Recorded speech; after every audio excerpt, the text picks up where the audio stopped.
Hello ಮಕ್ಕಳೇ, ಸಮಸ್ತ ಕನ್ನಡ ನಾಡಿನ ಜನತೆಗೆ ನನ್ನ ನಮಸ್ಕಾರ ಹಾಗೂ ಕರ್ನಾಟಕದಲ್ಲಿ ಓದ್ತಿರುವ ಎಲ್ಲ ಮಕ್ಕಳಿಗೂ ಫಿಸಿಕ್ಸ್ ಮೇಸ್ಟ್ರು ಯೂಟ್ಯೂಬ್ ಚಾನಲ್ಗೆ ಸ್ವಾಗತ ಸುಸ್ವಾಗತ. As you can see on the screen, so ಈ ವಿಡಿಯೋನಲ್ಲಿ we will be discussing about the KCET application, the arised doubt. So KCET ಅಪ್ಲಿಕೇಶನನ್ನು ಅಪ್ಲೈ ಮಾಡುವಾಗ ಏನೆಲ್ಲ ಡೌಟ್ಸ್ಗಳು ನಿಮಗೆ ಬರಬಹುದು ಅಥವಾ ಏನೆಲ್ಲ ಇಶ್ಯೂಸ್ಗಳನ್ನು ನೀವು ಫೇಸ್ ಮಾಡ್ತಾ ಇದ್ದೀರಾ, ಅದಷ್ಟು ವಿಚಾರಗಳನ್ನು ನಾವು ಈ ಒಂದು ವಿಡಿಯೋನಲ್ಲಿ ಡಿಸ್ಕಸ್ ಮಾಡ್ತಾ ಹೋಗ್ತೀವಿ. ಸೊ ಇದಕ್ಕಿಂತ ಮುಂಚೆ ನನ್ನ ಪ್ರೀವಿಯಸ್ ವಿಡಿಯೋನಲ್ಲಿ ಅಪ್ಲೈ ಹೇಗೆ ಮಾಡೋದು, ಕರ್ನಾಟಕ ಎಕ್ಸಾಮಿನೇಷನ್ ಅಥಾರಿಟಿ ಅವರು ಬಿಟ್ಟಿರುವಂತಹ ಅಪ್ಲಿಕೇಶನ್ ಲಿಂಕ್ ಮುಖಾಂತರ ಸೊ KCET 2026 ಎಕ್ಸಾಮ್ಸ್ಗಳಿಗೆ ಅಪ್ಲೈ ಮಾಡೋದು ಹೇಗೆ ಅನ್ನೋದನ್ನು ನಾನು ಎಕ್ಸ್ಪ್ಲೈನ್ ಮಾಡ್ತಾ ಬರ್ತಿದ್ದೆ. ನಿಯರ್ಲಿ 80% ಆಫ್ ಅಪ್ಲಿಕೇಶನ್ ಪ್ರೊಸೆಸನ್ನು ನಾನು ಎಕ್ಸ್ಪ್ಲೈನ್ ಮಾಡಿದ್ದೀನಿ. ಅಕಸ್ಮಾತ್ ನೀವು ಈ ಒಂದು ಚಾನಲ್ಗೆ ಹೊಸಬರಾಗಿದ್ದರೆ ಆ ಒಂದು ವಿಡಿಯೋನ ಲಿಂಕನ್ನು ಡಿಸ್ಕ್ರಿಪ್ಷನ್ನಲ್ಲಿ ಕೊಟ್ಟಿರ್ತೀನಿ. ಸೊ ಆ ಒಂದು ವಿಡಿಯೋನ ನೀವು ಖಂಡಿತವಾಗೂ ನೋಡಿ, ನಿಮಗೆ ಹೆಲ್ಪ್ ಆಗುತ್ತೆ ಅಪ್ಲೈ ಮಾಡುವಾಗ. So most of the times ನೀವು ಕೆಲವು ಡಿಫಿಕಲ್ಟಿನ ಫೇಸ್ ಮಾಡೋದನ್ನು ಆ ಒಂದು ವಿಡಿಯೋ ನಿಮಗೆ ಡಿಫಿಕಲ್ಟಿ ಫೇಸ್ ಮಾಡೋದಲ್ಲ ಇರೋ ರೀತಿ ನಿಮಗೆ ಹೆಲ್ಪ್ ಆಗುತ್ತೆ ಅನ್ನೋದು ನನ್ನ ಭಾವನೆ. ಸೊ ಜೊತೆಗೆ ಆ ಪ್ರೀವಿಯಸ್ ವಿಡಿಯೋನಲ್ಲಿ ತುಂಬ ಒಳ್ಳೆಯ ರೆಸ್ಪಾನ್ಸನ್ನು ನೀವು ನಿಮಗೆ ಕೊಟ್ಟಿದ್ದೀರಾ. ಸೊ ಹಾಗಾಗಿ ನಾನು ನಿಮಗೆ ಥ್ಯಾಂಕ್ಫುಲ್ ಆಗಿರ್ತೀನಿ. ಜೊತೆಗೆ ನಿಮ್ಮ ಮೋಸ್ಟ್ ಆಫ್ ದ ಡೌಟ್ಸ್ಗಳನ್ನು ಆ ಒಂದು ವಿಡಿಯೋನಲ್ಲಿ ಕಮೆಂಟ್ ಮುಖಾಂತರ ಕೇಳಿರ್ತೀರಾ. ಸೊ ಆ ಕಮೆಂಟಿಗೆ ನಾನು ರಿಪ್ಲೈ ಕೊಡೋದ್ರ ಮುಖಾಂತರ ನಿಮ್ಮ ಡೌಟ್ಸ್ಗಳನ್ನು ಕ್ಲಿಯರ್ ಮಾಡೋದಕ್ಕೆ ಆದಷ್ಟು ನಾನು ಟ್ರೈ ಮಾಡಿದ್ದೀನಿ. ಸೊ ಯಾರಿಗೆಲ್ಲ ರಿಪ್ಲೈ ಕೊಡೋದಕ್ಕಾಗಿಲ್ಲ, so as in future days ನಾನು ಅದಕ್ಕೂ ಕೂಡ ರಿಪ್ಲೈ ಕೊಡೋದಕ್ಕೆ ಟ್ರೈ ಮಾಡ್ತಾ ಹೋಗ್ತೀನಿ. ಸೊ ಒಂದು ವಿಚಾರ ಏನು ಹೇಳಬೇಕು ಅಂತ ಹೇಳಿದ್ರೆ, ಇಲ್ಲಿ ಕರ್ನಾಟಕ ಎಕ್ಸಾಮಿನೇಷನ್ ಅಥಾರಿಟಿಯವರು ಕೊಡುವಂತಹ ಅಧಿಕೃತ ಮಾಹಿತಿ ಏನಿದೆ ಅದನ್ನು ನಾವು ಓದಿ ಅನಲೈಸ್ ಮಾಡಿ ಮಾತ್ರ ನಾನು ನಿಮಗೆ ಹೇಳೋದಕ್ಕೆ ಸಾಧ್ಯ. ಸೊ ಬ್ಲೈಂಡ್ಲಿ ನಾವು ಯಾವುದೇ ಇನ್ಫಾರ್ಮೇಷನನ್ನು ಬ್ಲೈಂಡಾಗಿ ಕೊಡೋದಕ್ಕೆ ಆಗೋದಿಲ್ಲ. ಯಾಕಂದರೆ ಅದನ್ನು ಆ ರೀತಿ ಇನ್ಫಾರ್ಮೇಷನ್ ಕೊಟ್ಟಾಗ ನಿಮ್ಮನ್ನು ರಾಂಗ್ ಪಾತಿಗೆ ತಗೊಂಡೋದಂಗೆ ಆಗುತ್ತೆ. ನಮ್ಮಿಂದನೇ ನಿಮಗೆ ಕನ್ಫ್ಯೂಷನ್ಸು ಜಾಸ್ತಿ ಆಗೋವಂಥ ಚಾನ್ಸಸ್ ಇರುತ್ತೆ. ಸೊ ಹಾಗಾಗಿ ಪ್ರೀವಿಯಸ್ ವಿಡಿಯೋ ಮಾಡಿ ನಿಯರ್ಲಿ 8 to 10 days ನಾನು ಟೈಮ್ ತೊಗೊಂಡೆ. ಯಾಕಂತ ಹೇಳಿದ್ರೆ ಅಪ್ಲಿಕೇಶನ್ ಅಪ್ಲೈ ಮಾಡುವಾಗ ಮಕ್ಕಳಿಗೆ ಬರ್ಬೋದಂತಹ ಡಿಫ್ರೆಂಟ್ ಕ್ವಶನ್ಸ್, ಡಿಫ್ರೆಂಟ್ ಡೌಟ್ಸ್ಗಳನ್ನು ಕಲೆಕ್ಟ್ ಮಾಡ್ತಾ ಇದ್ದೆ. ಸೊ ಆ ಡೌಟ್ಸ್ಗಳಿಗೆ ಪ್ರಾಪರ್ ಇನ್ಫಾರ್ಮೇಷನ್ ಕೊಡೋದಕ್ಕೋಸ್ಕರ ನಾನು ಈ ಒಂದು ಟೈಮನ್ನು ತೊಗೊಂಡಿರ್ತೀನಿ. So without wasting the time, now let us enter into the exact next process and what are all the doubts that arises and the solution for this. As so previous ವಿಡಿಯೋನಲ್ಲಿ ನಾನು up to the payment ಸ್ಟೆಪ್ಸ್ನ ನಾನು explain ಮಾಡಿದ್ದೆ. So ಅದಾದಮೇಲೆ ನೀವು ಪೇಮೆಂಟನ್ನು ಮಾಡಿಬಿಡ್ತೀರಾ. So pay the fee ಅಂತ ಹೇಳ್ಬಿಟ್ಟು ಆಪ್ಷನ್ ಇರುತ್ತೆ, ಕ್ಲಿಕ್ ಮಾಡ್ತೀರಾ. ಕ್ಲಿಕ್ ಮಾಡಾದಮೇಲೆ so you will get pay ಆದಮೇಲೆ you will get the message like this, fees has been paid ಅಂತ ಹೇಳ್ಬಿಟ್ಟು ಬರುತ್ತೆ. ಸೊ ಇದಾದಮೇಲೆ ಸ್ಕ್ರಾಲ್ ಡೌನ್ ಮಾಡ್ತೀರಾ. ಸ್ಕ್ರಾಲ್ ಡೌನ್ ಮಾಡಿ ನೆಕ್ಸ್ಟ್ ಅನ್ನೋ ಒಂದು ಆಪ್ಷನ್ ನೋಡಿದಾಗ so you will get 2 things. One is click here to print claim slip ಅಂತ ಸಿಗುತ್ತೆ. ಇಲ್ಲ ಅಂತ ಹೇಳಿದ್ರೆ click here to print the application ಅಂತ ಸಿಗುತ್ತೆ. ಈ 2 ಆಪ್ಷನ್ ಇದೆ. ಸೊ ಆ ಇನ್ನೊಂದು ಆಪ್ಷನಿಂದ ನಾನು ಸ್ಕ್ರೀನ್ಶಾಟ್ ತೊಗೊಂಡಿಲ್ಲ. ನಿಮಗೆ ಯೂಶ್ವಲಿ 2 ಆಪ್ಷನ್ ಬರುತ್ತೆ. ಕೆಲವರಿಗೆ click here to print claim slip, ಇನ್ನು ಕೆಲವರಿಗೆ click here to print application ಅಂತ ಬರುತ್ತೆ. ಸೊ ಯಾಕೆ ಈ ಡಿಫ್ರೆಂಟ್ ಬೇರೆ ಬೇರೆ ಸ್ಲಿಪ್ಗಳು ಅಥವಾ ಬೇರೆ ಬೇರೆ ಫಾರ್ಮ್ಸ್ಗಳು ಪ್ರಿಂಟ್ ಆಗುವಂಥ ಆಪ್ಷನ್ಸ್ ಬರುತ್ತೆ? ಸೊ ಅದನ್ನು ತಿಳ್ಕೊಳ್ಳೋದಕ್ಕಿಂತ ಮುಂಚೆ we need to understand the basic structure and basic process of or the flow chart of Karnataka examination authority KCET exam 2026 application form. So ಆ ಒಂದು ಫ್ಲೋ ಚಾರ್ಟನ್ನು ನಾವು ಫಸ್ಟು ಅರ್ಥ ಮಾಡ್ಕೊಳ್ಳೋಣ. ಯೂಶ್ವಲಿ ಕರ್ನಾಟಕದಲ್ಲಿ ಓದುವಂತಹ ಮಕ್ಕಳು, ಮೋಸ್ಟ್ ಆಫ್ ದ ಸ್ಟೂಡೆಂಟ್ಸ್ ಇಲ್ಲ CBSE ಓದ್ತಾ ಇರ್ತಾರೆ, ಸ್ಟೇಟ್ ಬೋರ್ಡಲ್ಲಿ ಓದ್ತಾ ಇರ್ತಾರೆ, ಇಲ್ಲ ICSE ಬೋರ್ಡಲ್ಲಿ ಓದ್ತಾ ಇರ್ತಾರೆ. ಸೊ ಸ್ಟೇಟ್ ಬೋರ್ಡ್ ಅವರು ಯಾವುದು CBSE board, state board, ICSE ನಾನು ಹೇಳ್ತಿರೋದು ಅಪ್ ಟು 10th ಸ್ಟ್ಯಾಂಡರ್ಡ್ ತನಕ. ಅದಾದಮೇಲೆ PUCಗೆ ಬರ್ತೀರಾ ಅಥವಾ 11th 12th ಬರ್ತೀರಾ. ಸೊ ಅದಾದಮೇಲೆ ನೀವು ಏನು ಮಾಡ್ತೀರಾ, ಕರ್ನಾಟಕ ಎಕ್ಸಾಮಿನೇಷನ್ ಅಥಾರಿಟಿಗೆ ರಿಜಿಸ್ಟ್ರೇಷನ್ ಮತ್ತು ಅಪ್ಲಿಕೇಶನನ್ನು ಫೈಲ್ ಮಾಡೋದಕ್ಕೆ ಬರ್ತೀರಾ. ಕರೆಕ್ಟಾ? ಸೊ ಈಗ 10 ವರ್ಷ ಇಲ್ಲ CBSE ಓದಿರ್ತೀರಾ, ಇಲ್ಲ ಸ್ಟೇಟಲ್ಲಿ ಓದಿರ್ತಿಲ್ಲ, ICSE ಓದಿರ್ತೀರ, ಇಲ್ಲ ಕೆಲವು ವರ್ಷಗಳು ಸ್ಟೇಟಲ್ಲಿ ಓದಿರ್ತೀರ, ಕೆಲವು ವರ್ಷ CBSE ಬರ್ದಿರ್ತೀರ, ಇನ್ನು ಕೆಲವು ವರ್ಷ ಇದೆಲ್ಲ ಚಾನ್ಸಸ್ ಇರುತ್ತೆ. ಸೊ ನೀವೆಲ್ಲ ಏನು ಮಾಡಿದ್ರೆ PUC ಓದುವಾಗ ನೀವು ರಿಜಿಸ್ಟ್ರೇಷನ್ ಮಾಡ್ಕೋಬೇಕು, ಜೊತೆಗೆ ಅಪ್ಲಿಕೇಶನ್ ಫಾರ್ಮ್ನ ಫಿಲ್ ಮಾಡಬೇಕು. ಅಪ್ಲಿಕೇಶನ್ ಫಾರ್ಮ್ ಎಲ್ಲ ಸ್ಟೆಪ್ ಬೈ ಸ್ಟೆಪ್ ಏನೇನು ಸ್ಟೆಪ್ಸ್ ಇದೆ, ಡಿಫ್ರೆಂಟ್ ಸ್ಟೆಪ್ಸ್ ಇದೆ, ಅದೆಲ್ಲ ಅಪ್ಲೈ ಮಾಡಾದ್ಮೇಲೆ 2 ರಿಸಲ್ಟ್ಸ್ ಬರ್ಬೋದು. ಒಂದು, ಇಲ್ಲ ಅಪ್ಲಿಕೇಶನ್ ಪ್ರಿಂಟ್ ಆಗುತ್ತೆ, ಇಲ್ಲ ಅಂತ ಹೇಳಿದ್ರೆ ಕ್ಲೈಮ್ ಸ್ಲಿಪ್ ಪ್ರಿಂಟ್ ಆಗುತ್ತೆ. ಹೌದಾ? ಸೊ ಇದು ಯಾವಾಗ? After paying the fees. Fee pay ಮಾಡೋ ತನಕ ಬರ್ತಾ ಇದ್ದೀರಾ ಅಂತ ಹೇಳಿದ್ರೆ ಪ್ರೀವಿಯಸ್ ಸ್ಟೆಪ್ಸ್ಗಳನ್ನು ಅಪ್ಲೈ ಮಾಡಿದ್ದೀರಾ.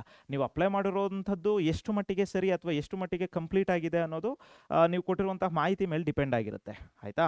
ಸೇ ಫಾರ್ ಎಕ್ಸಾಂಪಲ್ ನಿಮಗೆ ಇನ್ಕಮ್ ಸರ್ಟಿಫಿಕೇಟ್ ಇದೆ, ನೀವು ಇನ್ಕಮ್ ಕ್ಲೈಮ್ ಮಾಡುವಾಗ ಇನ್ಕಮ್ ಸರ್ಟಿಫಿಕೇಟ್ ನಂಬರ್ ಕೊಟ್ಟಿಲ್ಲ, ಬಟ್ ನೆಕ್ಸ್ಟ್ ಸ್ಟೆಪ್ಪಿಗೆ ಬಂದುಬಿಟ್ಟಿದ್ದೀರಾ. So that is your responsibility. ಈಗ ಅದು ನಿಮ್ಮ ಹತ್ರ ಇನ್ಕಮ್ ಸರ್ಟಿಫಿಕೇಟು, ಕ್ಯಾಸ್ಟ್ ಸರ್ಟಿಫಿಕೇಟು ಅಥವಾ ಬೇರೆ ಯಾವ್ದಾರ ಕ್ಲೈಮ್ಸನ್ನು ಅಪ್ಲೈ ಮಾಡುವಾಗ ಆ ಸರ್ಟಿಫಿಕೇಟ್ ನಂಬರ್ ಇದ್ದಾಗ ಆ ನಂಬರ್ನ ಕೊಡುವಂಥದ್ದು ಮಕ್ಕಳಾಗಿರುವಂತಹ ನಿಮ್ಮ ಜವಾಬ್ದಾರಿ. ಇಲ್ಲ ಅಂತ ಹೇಳಿದ್ರೆ ಅವ್ರನ್ನ ಗೈಡ್ ಮಾಡಬೇಕಾಗಿರೋದು ಪೇರೆಂಟ್ಸಿನ ಜವಾಬ್ದಾರಿ ಆಗಿರುತ್ತೆ. ಓಕೆ, ಸೊ ಅಕಸ್ಮಾತ್ ಅಲ್ಲೆಲ್ಲೂ ಗೊತ್ತಾಗಲಿಲ್ಲ ಅಂತ ಹೇಳಿದ್ರೆ ಈ ರೀತಿ ಯೂಟ್ಯೂಬ್ ವೀಡಿಯೋಸ್ಗಳು ಮಾಡುವಂತಹ ತುಂಬ ಯೂಟ್ಯೂಬ್ ವೀಡಿಯೋಸ್ಗಳಿರುತ್ತೆ. ಸೊ ಆ ಯೂಟ್ಯೂಬ್ ವೀಡಿಯೋಸ್ ಪ್ರಾಪರ್ ಯೂಟ್ಯೂಬ್ ವೀಡಿಯೋಸ್ಗಳನ್ನು ನೋಡಿ ಅಥವಾ ಎಲ್ಲಿಂದನಾದರೂ ಇನ್ಫಾರ್ಮೇಷನನ್ನು ಪ್ರಾಪರಾಗಿ ಕಲೆಕ್ಟ್ ಮಾಡಿಕೊಂಡು ನೀವು ಅದನ್ನು ಯೂಸ್ ಮಾಡ್ಕೋಬೇಕಾಗುತ್ತೆ. Okay, yes. ಸೊ ಹಾಗಿದ್ರೆ ಯಾರಿಗೆ ಅಪ್ಲಿಕೇಶನ್ ಪ್ರಿಂಟ್ ಆಗುತ್ತೆ, ಯಾರಿಗೆ ಕ್ಲೇಮ್ ಸ್ಲಿಪ್ ಪ್ರಿಂಟ್ ಆಗುತ್ತೆ, ಇದನ್ನು ಫಸ್ಟು ತಿಳ್ಕೊಳ್ಳೋಣ. ಇದನ್ನು ತಿಳ್ಕೊಳ್ಳೋದಕ್ಕಿಂತ ಮುಂಚೆ ಕ್ಲೇಮ್ಸ್ ಸ್ಲಿಪ್ ಆದರೂ ಪ್ರಿಂಟ್ ಆಗಲಿ ಅಥವಾ ಅಪ್ಲಿಕೇಶನ್ ಆದರೂ ಪ್ರಿಂಟ್ ಆಗಲಿ ಆ್ಯಕ್ಚುಲ್ ಆಗಿ ಹೇಗಿರುತ್ತೆ. Okay, so proper application print ಆಗಿರೋದು, as this is what the correct application ಅಥವಾ this is what the correct claim slip ಅನ್ನೋದು ಹೇಗೆ ಗೊತ್ತಾಗುತ್ತೆ. ಸೊ ಅದಕ್ಕೆ ನಾನು ನಿಮಗೆ ಒಂದು ಎಕ್ಸಾಂಪಲ್ ಆಗಿ, okay, so actual claim slip ಮತ್ತು ಆ್ಯಕ್ಚುಯಲ್ ಪ್ರಿಂಟ್ ಅಪ್ಲಿಕೇಶನನ್ನು ನಾನು ನಿಮಗೆ ಶೋ ಮಾಡ್ತೀನಿ ಈಗ. Okay, so I will just show it. So yes, this is what the final copy of the application. So ಈ ಫೈನಲ್ ಕಾಪಿ ಬರೋದ್ರ ಜೊತೆಗೆ ನೀವು ಕೆಲವು ವಿಚಾರಗಳನ್ನು ಕ್ರಾಸ್ ವೆರಿಫೈ ಮಾಡ್ಕೋಬೇಕಾಗುತ್ತೆ. ಏನೇನು ಕ್ರಾಸ್ ವೆರಿಫೈ ಮಾಡೋದಂದರೆ, ಫಸ್ಟು ಇಲ್ಲಿ ಫೈನಲ್ ಕಾಪಿ ಅಂತ ಬಂದಿದೆಯಾ, that is what you need to check. ಆಯಿತಾ? ಸೊ ಫೈನಲ್ ಕಾಪಿ ಅಂತ ಬಂದಿದೆಯಾ ಅಂತ ಫಸ್ಟ್ ಚೆಕ್ ಮಾಡ್ಕೋಬೇಕಾಗುತ್ತೆ. ಹಿಯರ್ ಇಲ್ಲಿ ಇದು ಬಂದಿರುತ್ತೆ, ಯೂಶಲಿ ಬಂದಿರುತ್ತೆ. ಅದಾದಮೇಲೆ ಇಲ್ಲಿ ಅಪ್ಲಿಕೇಶನ್ ನಂಬರು ಶೋ ಆಗ್ತಾ ಇರಬೇಕು. ನಿಮಗೆ ಅಪ್ಲಿಕೇಶನ್ ನಂಬರು ಇಲ್ಲಿ ಕಾಣಿಸ್ತಾ ಇರಬೇಕು. ಓಕೆ, ಸೊ ಹಿಯರ್ ಲಾಸ್ಟ್ 33 ನಂಬರನ್ನು ತೊಗೊಂಡಿದ್ದೀನಿ, ಯಾಕೆ ಅಂತ ಹೇಳ್ತೀನಿ ಕ್ಲಿಯರಾಗಿ. ಓಕೆ, ಸೊ ಅದಾದಮೇಲೆ candidate name, guardian name, mother name, ಏನೆಲ್ಲ ಇದೆ ಈ ಇನ್ಫಾರ್ಮೇಷನ್ ಇದೆಲ್ಲ ನೀವು ಕೊಟ್ಟಿರುವ ಪ್ರಕಾರ ಇದೆಯಾ, ಅಥವಾ SSLC ಮಾರ್ಕ್ಸ್ ಕಾರ್ಡ್ ಪ್ರಕಾರ ಇದೆಯಾ, ಅಥವಾ ನಿಮ್ಮ ಪರ್ಟಿಕ್ಯುಲರ್ ಡಾಕ್ಯುಮೆಂಟ್ ಪ್ರಕಾರ ಇದೆಯಾ ಅನ್ನೋದನ್ನ ನೀವೇನು ಮಾಡಬೇಕು, ಚೆಕ್ ಮಾಡ್ಕೋಬೇಕು. ಅದಾದಮೇಲೆ ಯಾವ ಕ್ಲಾಸ್ ನಮಗೆ ಸೆಲೆಕ್ಟ್ ಆಗಿದೆ ಅನ್ನೋದು ಚೆಕ್ ಮಾಡ್ಕೋಬೇಕು. ಅಲ್ಲಿ ಅಪ್ಲಿಕೇಶನ್ ಫಿಲ್ ಮಾಡುವಾಗಲೇ ನಿಮಗೆ ಕ್ಲಾಸ್ ಸೆಲೆಕ್ಟ್ ಆಗಿರುತ್ತೆ, ಅದೇ ಕ್ಲಾಸ್ ಇಲ್ಲಿಗೆ ಬಂದಿದೆಯೋ ಇಲ್ವೋ ಅನ್ನೋದನ್ನ ಚೆಕ್ ಮಾಡ್ಕೋಬೇಕು. ಸೊ ಈ ರೀತಿ ಬಂದಿದೆ ಅಂತ ಹೇಳೋದಾದರೆ this is the application submitted is what successfully completed ಅಂತ ಅರ್ಥ. ಓಕೆ, ಇದಾದಮೇಲೆ ನೆಕ್ಸ್ಟ್ ಪ್ರೊಸೆಸ್ ಏನು ಆಮೇಲೆ ನಾನು ಹೇಳ್ತೀನಿ. ಈಗ ಅಪ್ಲಿಕೇಶನ್ ಸಬ್ಮಿಟ್ ಆಗಿದೆ, ನಿಮಗೆ ಪ್ರಿಂಟ್ ಅಪ್ಲಿಕೇಶನ್ ಬಂದಿದೆ. Next you will be waiting for what another next steps. Say for example exam dates ಬಂದಾಗ ಅಡ್ಮಿಟ್ ಕಾರ್ಡ್ಗಳು ಅಥವಾ ಬೇರೆ ಬೇರೆ ಸ್ಲಿಪ್ಸ್ಗಳನ್ನು ಡೌನ್ಲೋಡ್ ಮಾಡ್ಕೊಳ್ಳೋದಕ್ಕೆ ಬೇರೆ ಬೇರೆ ಪ್ರೊಸೀಜರ್ ಇದೆ. ಅದೆಲ್ಲವೂ ಕೂಡ ಎಕ್ಸ್ಪ್ಲನೇಷನ್ ಈ ವಿಡಿಯೋನಲ್ಲಾಗಿದೆ. ಹಾಗಾಗಿ ನೀವು ಕಂಪ್ಲೀಟ್ ವಿಡಿಯೋನ ನೋಡಿ ವಿತೌಟ್ ಸ್ಕಿಪ್ಪಿಂಗ್. ಓಕೆ, ಸೊ ಇದಾದಮೇಲೆ ನೆಕ್ಸ್ಟ್ ಪೇಜು. ಈ ಕಂಪ್ಲೀಟ್ ಅಪ್ಲಿಕೇಶನ್ನು 100% ಸಕ್ಸಸ್ಫುಲ್ ಆಗಿ ಡೌನ್ಲೋಡ್ ಆಗಿರೋರಿಗೆ ನಿಯರ್ಲಿ 4 to 5 ಪೇಜಸ್ ಬರುತ್ತೆ. ಸೊ ಅದರಲ್ಲಿ ಅಪ್ಲಿಕೇಶನಲ್ಲಿ ಕೊಟ್ಟಿರುವಂಥ ನಿಮ್ದು ಏನಾದರೂ ಕ್ಲೇಮ್ಸ್ಗಳನ್ನು ಅಥವಾ ರಿಸರ್ವೇಷನ್ಗಳನ್ನು ಹಾಕಿದರೆ ಅದೆಲ್ಲ ಬರುತ್ತೆ. ಸೊ ಇಲ್ಲಿ ಈ ಸ್ಟೂಡೆಂಟು ಯಾವುದೇ ರಿಸರ್ವೇಷನ್ಸನ್ನು ಹಾಕಿಲ್ಲ, ಅಂದರೆ NCC ಆಗಲಿ, ಸ್ಕೌಟ್ಸ್ ಆ್ಯಂಡ್ ಗೈಡ್ಸ್ ಆಗಲಿ. ಸೊ ಹಾಗಾಗಿ ಎಲ್ಲ ಕಡೆ ನೋ ಬಂದಿದೆ. ನೆಕ್ಸ್ಟ್ ಅದಾದಮೇಲೆ ಕ್ಲೈಮ್ಡ್ ಸ್ಪೋರ್ಟ್ಸ್ ಡೀಟೇಲ್ಸ್ ಯಾವುದು ಹಾಕಿರಲ್ಲ, ಹಾಕಿದರೆ ನಿಮಗೆ ಅದು ಬರುತ್ತೆ, ಇಲ್ಲ ಅಂತ ಹೇಳಿದ್ರೆ ಇಲ್ಲ.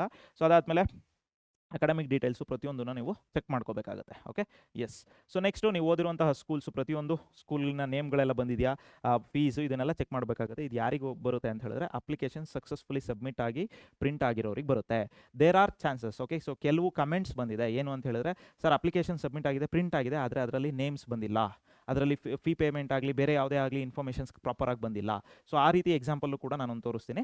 ಸೊ ಫಸ್ಟ್ ಇದು ಯಾರು, ಇದು ಸೇ for example this is the application printout ಬಂದಿರೋದು ಯಾರಿಗೆ ಅಂತ ಹೇಳಿದ್ರೆ ಇದು ಸ್ಟೇಟ್ ಸಿಲೆಬಸ್ನಲ್ಲಿ ಓದಿರುವಂತಹ ಒಂದು ಸ್ಟೂಡೆಂಟ್. ದಿಸ್ ಎಕ್ಸಾಂಪಲ್ ಈಸ್ ಈ ಒಂದು ಸ್ಟೂಡೆಂಟು ಸ್ಟೇಟ್ ಸಿಲೆಬಸ್ನಲ್ಲಿ ಓದಿರುವಂತಹ ವಿದ್ಯಾರ್ಥಿ ಆಗಿರ್ತಾರೆ. ಓಕೆ, ಅವರಿಗೆ ಪ್ರಿಂಟ್ ಅಪ್ಲಿಕೇಶನ್ ಬಂದಿದೆ. Okay, next. Okay, so this is the final copy ಆದಮೇಲೆ ಅದರ ಜೊತೆಗೆ ಅವರಿಗೆ ಸೇ ಫಾರ್ ಎಕ್ಸಾಂಪಲ್ ನೋಡಿ, ಈ ಒಂದು ಸ್ಟೂಡೆಂಟಿನ ಅಪ್ಲಿಕೇಶನ್ ನಂಬರ್ ಏನಿದೆ 233. ಸೊ ಇಲ್ಲೂ ಅಷ್ಟೇ 233 ಮೆನ್ಷನ್ ಆಗಿದೆ, ಹಿಯರ್ ಯು ಕ್ಯಾನ್ ಸಿ. ಅದಾದಮೇಲೆ ಅದೇ ಸ್ಟೂಡೆಂಟಿಗೆ along with the application printout claim slip ಕೂಡ ಅದ್ರ ಜೊತೆಗೆ ಬಂದುಬಿಟ್ಟಿರುತ್ತೆ. ನಾಟ್ ಓನ್ಲಿ ಕ್ಲೇಮ್ ಸ್ಲಿಪ್, ಪ್ರಾಪರಾಗಿ ಪ್ರಿಂಟ್ ಅಪ್ಲಿಕೇಶನ್ ಅಂತ ಕೊಟ್ಟಾಗ you will be getting the application form ಜೊತೆಗೆ ಕ್ಲೇಮ್ ಸ್ಲಿಪ್ಪು ಕೂಡ ಏನಾಗಿರುತ್ತೆ ನಿಮಗೆ ಪ್ರಿಂಟ್ ಆಗಿರುತ್ತೆ. ಓಕೆ, ಸೊ ಅದರಲ್ಲೂ ಅಷ್ಟೇ ರಿಜಿಸ್ಟರ್ ನಂಬರ್ ನೋಡಿ 233 ಸೇಮ್ ಸ್ಟೂಡೆಂಟಿಗೆ. ಇಲ್ಲಿ ಕ್ಲೇಮ್ ಸ್ಲಿಪ್ಪಲ್ಲಿ ಓಕೆ ನಿಮಗೆ ಏನಂತ ಬಂದಿರುತ್ತೆ, study years in Karnataka. So claimed ಎಷ್ಟು ವರ್ಷ, 12 ವರ್ಷ, 10 ವರ್ಷ ವೆರಿಫೈ ಆಗಿದೆ, ಮಿನಿಮಮ್ 7 years ವೆರಿಫೈ ಆಗಿರಬೇಕು ಅಂಥವರಿಗೆ. ಸೊ ಅದು ಯಾವುದ್ರ ಮುಖಾಂತರ ವೆರಿಫೈ ಆಗಿರುತ್ತೆ, ಸ್ಯಾಟ್ಸ್ ಮುಖಾಂತರ ವೆರಿಫೈ ಆಗಿರುತ್ತೆ, ಅದು ಹೇಳ್ತೀನಿ ಅದೇನು ಅಂತ ಹೇಳಿ. ಸೊ ಇದು ವೆರಿಫೈ ಆಗಿರೋರಿಗೆ ನಿಮಗೇನು ಬರುತ್ತೆ, ಕ್ಲೈಮ್ ಸ್ಲಿಪ್ಪು ಬರುತ್ತೆ, ಜೊತೆಗೆ ಪ್ರಿಂಟ್ ಅಪ್ಲಿಕೇಶನು ಬರುತ್ತೆ. ಅಕಸ್ಮಾತ್ ಬರೀ ಕ್ಲೈಮ್ ಸ್ಲಿಪ್ ಬರ್ತಾ ಇದೆ ಅಂತ ಹೇಳಿದ್ರೆ ಇಲ್ಲಿ ಸ್ಯಾಟ್ಸ್ ವೆರಿಫೈಡ್ ಅಂತ ಬಂದಿರಲ್ಲ, ಇಲ್ಲಿ ಕ್ಲೈಮ್ಡ್ ಬಟ್ ನಾಟ್ ವೆರಿಫೈಡ್ ಅಂತ ಬಂದಿರುತ್ತೆ. Okay, so claimed but not verified ಅಥವಾ ನಾಟ್ ಕ್ಲೈಮ್ಡ್ ಅಂತ ಆಪ್ಷನ್ಸ್ಗಳು ಬಂದಿರುತ್ತೆ. ಇದು ಕರ್ನಾಟಕ ಸ್ಟೇಟ್ ಸಿಲೆಬಸ್ಸಲ್ಲಿ 10ನೇ ತರಗತಿ ತನಕ ಓದಿರುವಂತಹ ಮಗುವಿನ ಒಂದು ಅಪ್ಲಿಕೇಶನ್ ಪ್ರಿಂಟ್ಔಟು. ಸೊ ಅದಾದಮೇಲೆ ಸರ್ ಆಗಿದ್ರೆ CBSE ಅಥವಾ ICSE ಅವರು ಓದಿರೋ, say for example this is the example. Okay, for the student who have studied from CBSE student. Okay, so that means this is CBSE student ಅವರಿಗೆ, ಆಯಿತಾ. CBSE student sir, ಹಾಗಿದ್ರೆ CBSE ಸ್ಟೂಡೆಂಟಲ್ಲಿ ಓದಿರೋರಿಗೆ ಏನು application print ಆಗಲ್ವಾ? So ಆಗುತ್ತೆ, ಯಾಕಂದರೆ ನನ್ನ ಹತ್ರ ಎಕ್ಸಾಂಪಲ್ ಇದೆ. CBSEನಲ್ಲಿ ಓದಿರೋರ್ಗೂ ಕೂಡ ಅಪ್ಲಿಕೇಶನ್ ಪ್ರಿಂಟ್ ಆಗುತ್ತೆ, ಕ್ಲೈಮ್ ಸ್ಲಿಪ್ಪು ಪ್ರಿಂಟ್ ಆಗುತ್ತೆ. ಆದರೆ ಈ ಪರ್ಟಿಕ್ಯುಲರ್ ಸ್ಟೂಡೆಂಟ್ಗೆ ಸೇ ಫಾರ್ ಎಕ್ಸಾಂಪಲ್ ರಿಜಿಸ್ಟರ್ ನಂಬರಲ್ಲಿ ಲಾಸ್ಟ್ ನಂಬರು 29 ಇದೆ. So that means different student. ಈ student particularly I know and this student is from CBSE syllabus. ಇವರಿಗೆ ಆ ಒಂದು ಸ್ಟಡಿ ಇಯರ್ಸ್ ಇನ್ ಕರ್ನಾಟಕ ಏನು 12 ವರ್ಷದ ಏನು ಕ್ಲೈಮ್ ಮಾಡಿದ್ದಾರೆ ಅದು ವೆರಿಫೈ ಆಗಿಲ್ಲ, ಆಯಿತಾ. ವೆರಿಫೈ ಆಗಿಲ್ಲ ಅಂತ ಹೇಳಿದ್ರೆ ಅಪ್ಲಿಕೇಶನ್ ಸಬ್ಮಿಟ್ ಆಗಿಲ್ವಾ? ನೋ, ಆ ರೀತಿ ಏನೂ ಇಲ್ಲ, ಪ್ಯಾನಿಕ್ ಆಗುವಂಥ ಅವಶ್ಯಕತೆ ಇಲ್ಲ. ನೀವು ನಿಮ್ಮ ಅಪ್ಲಿಕೇಶನನ್ನು ಕ್ಲೀನಾಗಿ ಸಬ್ಮಿಟ್ ಮಾಡಿದ್ದೀರಾ, ಆದರೆ ಅಲ್ಲಿ ವೆರಿಫಿಕೇಷನ್ ಆಗಿಲ್ಲ, ಆಯಿತಾ. ಇಂಟರ್ನಲ್ಲಿ ಒಳಗಡೆ ಸಿಸ್ಟಮಲ್ಲಿ ಸೊ ಕರ್ನಾಟಕ ಎಕ್ಸಾಮಿನೇಷನ್ ಅಥಾರಿಟಿ ಅವ್ರ ಹತ್ರ ಈ ಒಂದು ಸ್ಟೂಡೆಂಟಿನ ಮೇ ಬಿ ಇನ್ಫಾರ್ಮೇಷನ್ ಅಥವಾ ಡಾಟಾ ಇಲ್ದಲೇ ಇರೋ ಕಾರಣದಿಂದ ವೆರಿಫೈ ಆಗಿರಲ್ಲ. ಹಾಗಿದ್ರೆ ವೆರಿಫೈ ಆಗದಲ್ಲೇ ಇದ್ದವ್ರು ಏನು ಮಾಡಬೇಕು ಅಂತ ಹೇಳಿದ್ರೆ, ನಿಮ್ಮ ಕಾಲೇಜ್ ಹಂತದಲ್ಲೇ ನೀವು ಓದಿರುವಂತಹ ಸ್ಟಡಿ ಸರ್ಟಿಫಿಕೇಟ್ಸ್ ಸ್ಕೂಲಲ್ಲಿ ಹೋಗಿ ಕಲೆಕ್ಟ್ ಮಾಡಿಕೊಂಡು ಅದನ್ನು ವೆರಿಫೈ ಮಾಡಿಸ್ಕೋಬೇಕು. That is what it has been given. ಅದು ನಾನು ಮತ್ತೆ ನಿಮಗೆ ಎಕ್ಸ್ಪ್ಲೇನ್ ಮಾಡ್ತೀನಿ. ಇದು CBSE ಸ್ಟೂಡೆಂಟಿಗೆ ಆಯಿತು. ಸೊ ಅದೇ ರೀತಿ ಒಂದು ICSE ಸ್ಟೂಡೆಂಟ್ ತಗೊಳ್ಳೋಣ. Okay, so here we have an ICSE student. Say for example this is the ICSE student data. Okay, so ICSE student ಅವರಿಗೂ ಒಬ್ರಿಗಲ್ಲ, ಮೇ ಬಿ ಕೆಲವು ಸ್ಟೂಡೆಂಟ್ಸಿಗೆ ವೆರಿಫೈ ಆಗಿರುತ್ತೆ. ಯಾರ ಹತ್ರ ಕರ್ನಾಟಕ ಎಕ್ಸಾಮಿನೇಷನ್ ಅಥಾರಿಟಿ ಅವ್ರ ಹತ್ರ ನಿಮ್ಮ ಆ ಒಂದು ಪರ್ಟಿಕ್ಯುಲರ್ ಸ್ಟೂಡೆಂಟಿನ ಡಾಟಾ ಇರುತ್ತೋ, ಆ ಸಿಸ್ಟಮ್ ಅವ್ರನ್ನ ವೆರಿಫೈ ಮಾಡುತ್ತೋ, ಅವರಿಗೆ ಅಪ್ಲಿಕೇಶನ್ ಪ್ರಿಂಟ್ ಆಗುತ್ತೆ. ಇಲ್ಲ ಅಂತ ಹೇಳಿದ್ರೆ so they will be getting the claim slip. So this is what the proper claim slip. ಕ್ಲಿಯರಾ? ಓಕೆ, ಆ ಕ್ಲೈಮ್ ಸ್ಲಿಪ್ಪಲ್ಲೂ ಅಷ್ಟೇ ನಿಮ್ಮ ರಿಜಿಸ್ಟರ್ ನಂಬರ್ ನೋಡಿ, ರಿಜಿಸ್ಟರ್ ನಂಬರ್ 30 ಇದೆ. ಸೊ ಹಾಗಾಗಿ ಡಿಫ್ರೆಂಟ್ ಸ್ಟೂಡೆಂಟ್. ಸೊ ಆ ಒಂದು ಸ್ಟೂಡೆಂಟಿನ ಕಂಪ್ಲೀಟ್ ಇನ್ಫಾರ್ಮೇಷನ್ ಇಲ್ಲಿ ನೋಡ್ಕೋಬೇಕು. ಕ್ಲೈಮ್ ಸ್ಲಿಪ್ಪಲ್ಲಿ ಏನೇನು ನೋಡಬೇಕು ಅಂದರೆ, ನೀವು ಅಪ್ಲೈಡ್ ಮಾಡಿರುವಂತಹ ಕೋರ್ಸಸ್ಗಳು ಕರೆಕ್ಟ್ ಇದೆಯಾ ನೋಡಿ. PCM ಅಪ್ಲೈಡ್ ಮಾಡಿದ್ದಾರೆ, PCB, PCMB ಮತ್ತು UG NEET. ಓಕೆ, ಸೊ ಹಾಗಿದ್ರೆ ಇದ್ರಲ್ಲಿ ಸರ್ PCM PCB ಎರಡೆರಡು ಸತಿ ಎಕ್ಸಾಮ್ ಬರೀಬೇಕಾದ್ರೂ ಒಂದೇ ಸಲ PCMB 4 ಬರೆದಿದ್ರೆ ಸಾಕು. 4 ಬರೆದ್ರೆ so everything will be considered. ಹಾಗಿದ್ರೆ ನೀಟ್ ಎಕ್ಸಾಮ್ ಮತ್ತು ಕರ್ನಾಟಕ ಎಕ್ಸಾಮಿನೇಷನ್ ಅಥಾರಿಟಿ ಅವರು ಮತ್ತೊಂದು ಸಲ ನೀಟ್ ಎಕ್ಸಾಮ್ ಕೊಡ್ತಾರಾ? ಇಲ್ಲ. ನೀವು ಏನು NTA ಅಂದರೆ ನ್ಯಾಷನಲ್ ಟೆಸ್ಟಿಂಗ್ ಏಜೆನ್ಸಿ, ಸೆಂಟ್ರಲ್ ಗೌರ್ಮೆಂಟಿಂದ ಏನು ಅದು ಇದು ಮಾಡ್ತಾರೆ, ಎಕ್ಸಾಮ್ ಮಾಡ್ತಾರೆ, ಅವ್ರು ಏನು ನೀಟ್ ಎಕ್ಸಾಮ್ ಮಾಡ್ತಾರಲ್ಲ ಅದನ್ನು ಬರೆದ್ರೆ ಸಾಕು. ಬಟ್ ಕೌನ್ಸಿಲಿಂಗ್ಗೆ ನೀವು ಅಟೆಂಡ್ ಆಗಬೇಕು ಅಂದರೆ here you need to courses applied ಅನ್ನೋ ಆಪ್ಷನ್ ಇರುತ್ತಲ್ಲ ಅಪ್ಲಿಕೇಶನ್ ಸಬ್ಮಿಷನಲ್ಲಿ, ಅಲ್ಲಿ ನೀವು UG NEETನ ಸೆಲೆಕ್ಟ್ ಮಾಡ್ಕೋಬೇಕು. ಯಾಕೆ ಅಂತ ಆಮೇಲೆ ಹೇಳ್ತೀನಿ ನಾನು. ಓಕೆ, ಸೊ ಎಂಡ್ ತನಕ ನೋಡಿ ಯಾಕೆ ಅಂತ ಆಮೇಲೆ ಹೇಳ್ತೀನಿ. Yes, okay, so this is what the proper either claim certificate or application. Okay, so application form. So ಹಾಗಿದ್ರೆ ಸರ್ CBSEಲಿ ಓದಿರುವಂತಹ ಸ್ಟೂಡೆಂಟಿಗೆ ಅಪ್ಲಿಕೇಶನ್ ಫಾರ್ಮು ಪ್ರಿಂಟ್ ಆಗಲ್ವಾ ಅಂತ ಕೇಳಿದ್ರೆ, this is what the student. Okay, ಇದಕ್ಕಿಂತ ಮುಂಚೆ ಇನ್ನೊಂದು ಥಿಂಗು ಸರ್, ಹಾಗಿದ್ರೆ ಅಪ್ಲಿಕೇಶನ್ ಪ್ರಿಂಟ್ ಮಾಡ್ಕೊಂಡಿದ್ದೀವಿ, ಬಟ್ ಪ್ರಿಂಟ್ ಆಗಿರೋ ಅಪ್ಲಿಕೇಶನಲ್ಲಿ ನಮಗೆ ಪ್ರಾಪರ್ ಇನ್ಫಾರ್ಮೇಷನ್ ಇಲ್ಲ. ಅಂದರೆ ಸೇ ಫಾರ್ ಎಕ್ಸಾಂಪಲ್ ನಮಗೆ ಫಾದರ್ ನೇಮು ಮತ್ತು ಮದರ್ ನೇಮು ಅಥವಾ ನಮ್ಮ ಹೆಸರು ಕ್ಲೀನಾಗಿ ಬರ್ತಾ ಇಲ್ಲ. Okay, so this is one of the example and this is of CBSE student. Okay, so ಇದು CBSE. ಇಲ್ಲಿ CBSE ಸ್ಟೂಡೆಂಟ್, ICSE ಸ್ಟೂಡೆಂಟು ಮತ್ತು ಸ್ಟೇಟ್ ಸ್ಟೂಡೆಂಟ್ ಅಂತೇನು ಇದರಲ್ಲೇನು ಡಿಫರೆನ್ಸ್ ಬರಲ್ಲ. ಈ ರೀತಿ ಅಕಸ್ಮಾತ್ ಏನಾದರೂ ಎರರ್ ಬಂದಿದ್ರೆ ಅದರಲ್ಲಿ ಡಿಫ್ರೆನ್ಸ್ ಬರಲ್ಲ. ನೀವು CBSE ಎಲ್ಲಾದರೂ ಓದಿ, ICSE ಎಲ್ಲಾದರೂ ಓದಿರಿ ಅಥವಾ ಯಾವುದ್ರಲ್ಲಾದರೂ ಓದಿರಿ, ಆ ಸ್ಟೂಡೆಂಟ್ಸಿಗೂ ಕೂಡ ಏನು ಬರುತ್ತೆ, ಕೆಲವೊಂದು ಸಲ ಸಿಸ್ಟಮಲ್ಲಿ ಇಂಟರ್ನೆಟ್ ಪ್ರಾಬ್ಲಮ್ ಆಗಿದ್ದರೆ ಅಥವಾ ಬೇರೆ ಯಾವುದಾದ್ರೂ ಟೆಕ್ನಿಕಲ್ ಇಶ್ಯೂಸ್ ಆಗಿದ್ದರೆ ನಿಮಗೆ ಅಪ್ಲಿಕೇಶನ್ ಸಬ್ಮಿಟ್ ಮಾಡಿರ್ತೀರಾ, ಎಲ್ಲದೂ ಡಾಟಾ ಅದನ್ನು ಅಕ್ಸೆಪ್ಟ್ ಮಾಡ್ಕೊಂಡಿರುತ್ತೆ, ಬಟ್ ಆದರೆ ಅಪ್ಲಿಕೇಶನ್ ಪ್ರಿಂಟ್ ಆಗುವಾಗ ಈ ರೀತಿ ಎಂಟಿ ಕಾಲಮ್ಸ್ಗಳನ್ನು ತೋರಿಸುತ್ತೆ. ಸೊ ಹಾಗಿದ್ರೆ ಈಗ ಎಂಟಿ ಕಾಲಮ್ಸ್ ತೋರಿಸಿದ್ರೆ ಏನು ಮಾಡಬೇಕು? ಓಕೆ, ಸೊ ಕನ್ಸಿಡರ್ ಈ ಒಂದು ಸ್ಟೂಡೆಂಟು ಈ ರೀತಿ ಎಂಟಿ ಕಾಲಮ್ ಬಂದುಬಿಟ್ಟಿತ್ತು. ಸೊ ಬಂದಾದಮೇಲೆ ಏನು ಮಾಡಿದ್ದಾರೆ, ಒನ್ಸ್ ಅಗೈನ್ ಈ ಒಂದು ಸ್ಟೂಡೆಂಟಿನ ಮತ್ತೆ ಅಪ್ಲಿಕೇಶನ್ ಲಾಗಿನ್ ಆಗಿ ಫಸ್ಟಿಂದ ಸ್ಟೆಪ್ಸ್ಗಳನ್ನು ಮತ್ತೆ ಪ್ರಾಪರಾಗಿ step by step with proper internet speed ಜೊತೆಗೆ ಸ್ಟೆಪ್ ಬೈ ಸ್ಟೆಪ್ ಮತ್ತೆ ಅದೇ ರೀತಿ ಫಾಲೋ ಮಾಡ್ತಾ ಹೋಗಿದ್ದಾರೆ.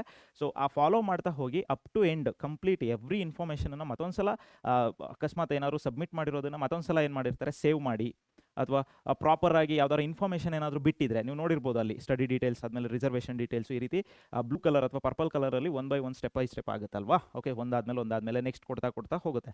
ಅದರಲ್ಲಿ ಎಲ್ಲ ಇನ್ಫಾರ್ಮೇಷನ್ನು ಪ್ರಾಪರಾಗಿ ಸಬ್ಮಿಟ್ ಮಾಡಲಿಲ್ಲ ಅಂದಿದ್ರೆ okay, so you will get the print out like this. Fee pay ಆದಮೇಲೆ ಅಕಸ್ಮಾತ್ ನೀವು ಅದನ್ನು ಅಪ್ಲೈ ಮಾಡುವಾಗ ನೆಟ್ ಸರಿಯಾಗಿ ವರ್ಕ್ ಆಗಲಿಲ್ಲ ಅಂದಿದ್ರು ಕೂಡ ನಿಮಗೇನಾಗಿರುತ್ತೆ, ಈ ಥರ ಬಂದಿರುತ್ತೆ. ಸೊ ಪ್ಯಾನಿಕ್ ಆಗೋದು ಬೇಡ. ಹಾಗೇನಾದ್ರು ಬಂತು ಅಂತ ಹೇಳಿದ್ರೆ ಮತ್ತೊಂದು ಸಲ ಲಾಗೌಟ್ ಆಗಿ ಎಲ್ಲ ಕ್ಲೀನಾಗಿ ಇನ್ಫಾರ್ಮೇಷನನ್ನು ಪ್ರಾಪರ್ ಮತ್ತೊಂದು ಸಲ ಸ್ಟಾರ್ಟಿಂಗಿಂದ ಕೊಡ್ತಾ ಬನ್ನಿ.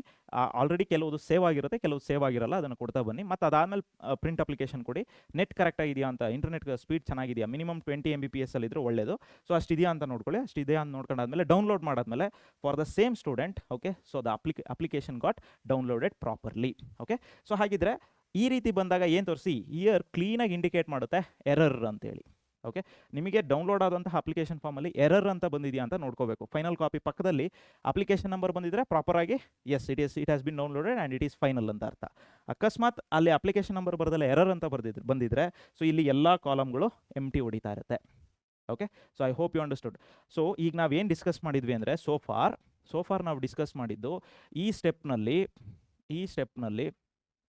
Okay, in this step either application or claim slip, ಯಾವುದು ಪ್ರಾಪರ್ ಅಪ್ಲಿಕೇಶನ್, ಯಾವುದು ಪ್ರಾಪರ್ ಕ್ಲೈಮ್ ಸ್ಲಿಪ್ ಅನ್ನೋದನ್ನು ಡಿಸ್ಕಸ್ ಮಾಡಿದ್ವಿ. ನಾವು ದ ನೆಕ್ಸ್ಟ್ ಪಾಯಿಂಟ್ ಈಸ್ ಯಾರಿಗೆ ಅಪ್ಲಿಕೇಶನ್ ಪ್ರಿಂಟ್ ಆಗುತ್ತೆ, ಯಾರಿಗೆ ಕ್ಲೈಮ್ ಸ್ಲಿಪ್ ಪ್ರಿಂಟ್ ಆಗುತ್ತೆ ಅನ್ನೋದನ್ನು ಡಿಸ್ಕಸ್ ಮಾಡ್ತಾ ಹೋಗೋಣ. ಓಕೆ, ಅದಕ್ಕೆ ನಾನು ನಿಮಗೆ ಕೆಲವು ಎಕ್ಸಾಂಪಲ್ಸ್ ಕೊಡ್ತೀನಿ. ಓಕೆ, ಸಿ ಹಿಯರ್ ಕೆಲವು ಎಕ್ಸಾಂಪಲ್ಸ್ ಕೊಡ್ತೀನಿ. Here we have one example. This student, okay, so ಈ student, okay, so student last application number ಏನಿದೆ 33 ಇದೆ. ಸೊ ಬೇರೆ ನಂಬರ್ಗಳನ್ನು ನಾವು ಇಲ್ಲಿ ಇದು ಮಾಡೋದಕ್ಕಾಗಲ್ಲ, ಡಿಸ್ಕ್ಲೋಸ್ ಮಾಡೋದಕ್ಕಾಗಲ್ಲ. Okay, so due to privacy and information leak ಆಗೋ ಹಾಗಿಲ್ಲ. ಸೊ ಹಾಗಾಗಿ ಈ ಸ್ಟೂಡೆಂಟು ಆ್ಯಕ್ಚುಲಿ ಸ್ಟೇಟ್ ಸಿಲೆಬಸ್ನಲ್ಲಿ ಓದಿದೆ, ಸ್ಟೇಟ್ ಸಿಲೆಬಸ್ನಲ್ಲಿ ಓದಿದ್ದಾರೆ. ಆಯಿತಾ? ಸೊ ಸ್ಟೇಟ್ ಸಿಲೆಬಸ್ನಲ್ಲಿ ಓದಿದಾಗ ಅಪ್ಲಿಕೇಶನ್, ಇವರಿಗೆ ಕಂಪ್ಲೀಟ್ ಅಪ್ಲಿಕೇಶನ್ ಪ್ರಿಂಟ್ ಆಗಿದೆ. ನೋಡಿ, ಸ್ಟೇಟ್ ಸಿಲೆಬಸ್ಸಲ್ಲಿ ಓದಿದ್ದಾರೆ because we have the schools here. Okay, so ಮೈಸೂರಿನಲ್ಲಿ ಓದಿರೋದು ಯಾವುದೋ ಸ್ಕೂಲಲ್ಲಿ, ಆ ಸ್ಕೂಲಿನ ಇನ್ಫಾರ್ಮೇಷನ್ ಪ್ರಕಾರ ಏನಾಗಿದೆ, ಸ್ಟೇಟ್ ಸಿಲೆಬಸ್ಸಲ್ಲಿ ಓದಿದ್ದಾರೆ. ಆ್ಯಂಡ್ ಆ ಸ್ಟೇಟ್ ಸಿಲೆಬಸ್ಸಲ್ಲಿ ಓದಿರೋದ್ರಿಂದ ಅವರ ಕ್ಲೈಮ್ ಸ್ಲಿಪ್ಪಲ್ಲಿ ನೋಡಿ 12 ಇಯರ್ಸ್ ಇಲ್ಲೇ ಓದಿದ್ದೀವಿ, ಕರ್ನಾಟಕದಲ್ಲಿ ಓದಿದ್ದೀವಿ ಅಂತ ಕ್ಲೈಮ್ ಮಾಡ್ತಾ ಇದ್ದಾರೆ. ಆ್ಯಂಡ್ 10 ವರ್ಷ ವೆರಿಫೈ ಆಗಿದೆ. ಮಿನಿಮಮ್ 7 ಇಯರ್ಸ್ ವೆರಿಫೈ ಆಗಬೇಕು ಅಂತ ಹೇಳ್ಕೊಟ್ಟಿದ್ದಾರೆ in the information bulletin. So 10 ವರ್ಷ ವೆರಿಫೈ ಆಗಿದೆ. ಸೊ ಹಾಗಾಗಿ ಅದು ವೆರಿಫೈ ಮಾಡಿರುವಂತಹ ಯಾವುದ್ರ ಮುಖಾಂತರ ವೆರಿಫೈ ಮಾಡಿದ್ದಾರೆ ಅಂದರೆ ಸ್ಯಾಟ್ಸ್ ಮುಖಾಂತರ. ಸ್ಯಾಟ್ಸ್ ಅಂದರೆ ಏನು? ಕರ್ನಾಟಕ ಎಕ್ಸಾಮಿನೇಷನ್ ಅಥಾರಿಟಿ ಅವರಿಗೆ ಈ ಸ್ಯಾಟ್ಸ್ ಅನ್ನೋ ಒಂದು ಕಂಪ್ಲೀಟ್ ಡಾಟಾನ ಕೊಡ್ತಾರೆ. ಈ ಒಂದು ಸ್ಕೂಲಲ್ಲಿ ನೀವು ಯಾವ್ಯಾವ ಸ್ಕೂಲಲ್ಲಿ ಓದಿದ್ದೀರೋ ಅದೆಲ್ಲವೂ ಕೂಡ ಈ ಒಂದು ಸ್ಯಾಟ್ಸ್ ಅನ್ನೋ ಒಂದು ವೆಬ್ಸೈಟಲ್ಲಿ ಅಪ್ಲೋಡ್ ಮಾಡ್ತಾ ಇರ್ತಾರೆ. ಸ್ಕೂಲಿಂದ ಅದು ಅಪ್ಲೋಡ್ ಆಗ್ತಾ ಇರುತ್ತೆ. ಅದಷ್ಟು ಇನ್ಫಾರ್ಮೇಷನನ್ನು ಕರ್ನಾಟಕ ಎಕ್ಸಾಮಿನೇಷನ್ ಅವರು ಎಕ್ಸ್ಟ್ರಾಕ್ಟ್ ಮಾಡಿದಾಗ, ಓಕೆ, ಸೊ ಅಲ್ಲಿ ನಿಮ್ಗೆ ನಿಮ್ಮ ಓದಿರುವಂತಹ ಇನ್ಫಾರ್ಮೇಷನ್ನು ಅದೆರಡು ಕ್ಲೀನಾಗಿ ತಾಳೆ ಹೊಂದಿದಾಗ so it will be verified. ಇದು ಸ್ಟೇಟ್ ಸಿಲೆಬಸ್ ಅವ್ರಿಗೆ ಮಾತ್ರ ಸರ್ ಆಗಿದ್ರೆ CBSE ಅವ್ರಿಗೆ ಇಲ್ವಾ ಅಂತ ಹೇಳಿದ್ರೆ, CBSE ನಾನು ನಿಮಗೆ ಒಂದು ಎಕ್ಸಾಂಪಲ್ ಕೊಡ್ತೀನಿ. C here we have the CBSE example. Okay, so application 171 ನಾನು ಪ್ರೀವಿಯಸ್ಲಿ ಒಂದು ಹೇಳಿದ್ನಲ್ಲೇನು ಅಪ್ಲಿಕೇಶನ್ ಎರರ್ ಬಂದಿದೆ ಅಂತೇಳಿ, ಸೇಮ್ ಸ್ಟೂಡೆಂಟು ಮತ್ತೊಂದು ಸಲ ಅಪ್ಲೈ ಮಾಡಿದಾಗ they got the clear application printout. Okay, so this student ಈ studied in CBSE. Say for example ನೋಡಿ, affiliated to CBSE. Okay, ಈಗ CBSE ಸಿಲೆಬಸ್ಸಲ್ಲಿ ಓದಿದ್ದಾರೆ. CBSE ಸಿಲೆಬಸ್ಸಲ್ಲಿ ಓದಿದಾಗಲೂ ಕೂಡ ಅವರು ಕೂಡ 12 ಇಯರ್ಸ್ ಕ್ಲೈಮ್ ಮಾಡಿದ್ದಾರೆ. 9 ಇಯರ್ಸ್ ವೆರಿಫೈ ಆಗಿದೆ. ಓಕೆ, ಸೊ 9 ಇಯರ್ಸ್ ವೆರಿಫೈ ಆಗಿ, ಓಕೆ, ಸೊ ಸ್ಯಾಟ್ಸ್ ವೆರಿಫೈಡ್ ಅಂತ ಬಂದಿದೆ. ಅಲ್ಲೂ ಕೂಡ ಇನ್ಫಾರ್ಮೇಷನು ಕರ್ನಾಟಕ ಎಕ್ಸಾಮಿನೇಷನ್ ಅಥಾರಿಟಿ ಅವ್ರ ಹತ್ರ ಇದೆ. ಸೊ ಹಾಗಾಗಿ ಸ್ಯಾಟ್ಸ್ ವೆರಿಫೈಡ್ ಅಂತ ಬಂದು they got the application, complete application printout. ಓಕೆನಾ? ಸೊ ಹಾಗಿದ್ರೆ ಸ್ಟೇಟ್ ಸಿಲೆಬಸ್ಸಲ್ಲಿ ಓದಿರೋರ್ಗೂ ಅಪ್ಲಿಕೇಶನ್ ಪ್ರಿಂಟ್ಔಟ್ ಬರ್ಬೋದು, CBSEಲ್ಲಿ ಓದಿರೋರ್ಗೂ ಅಪ್ಲಿಕೇಶನ್ ಪ್ರಿಂಟ್ಔಟ್ ಬರ್ಬೋದು. ಆದರೆ one more example I will give you. See here we have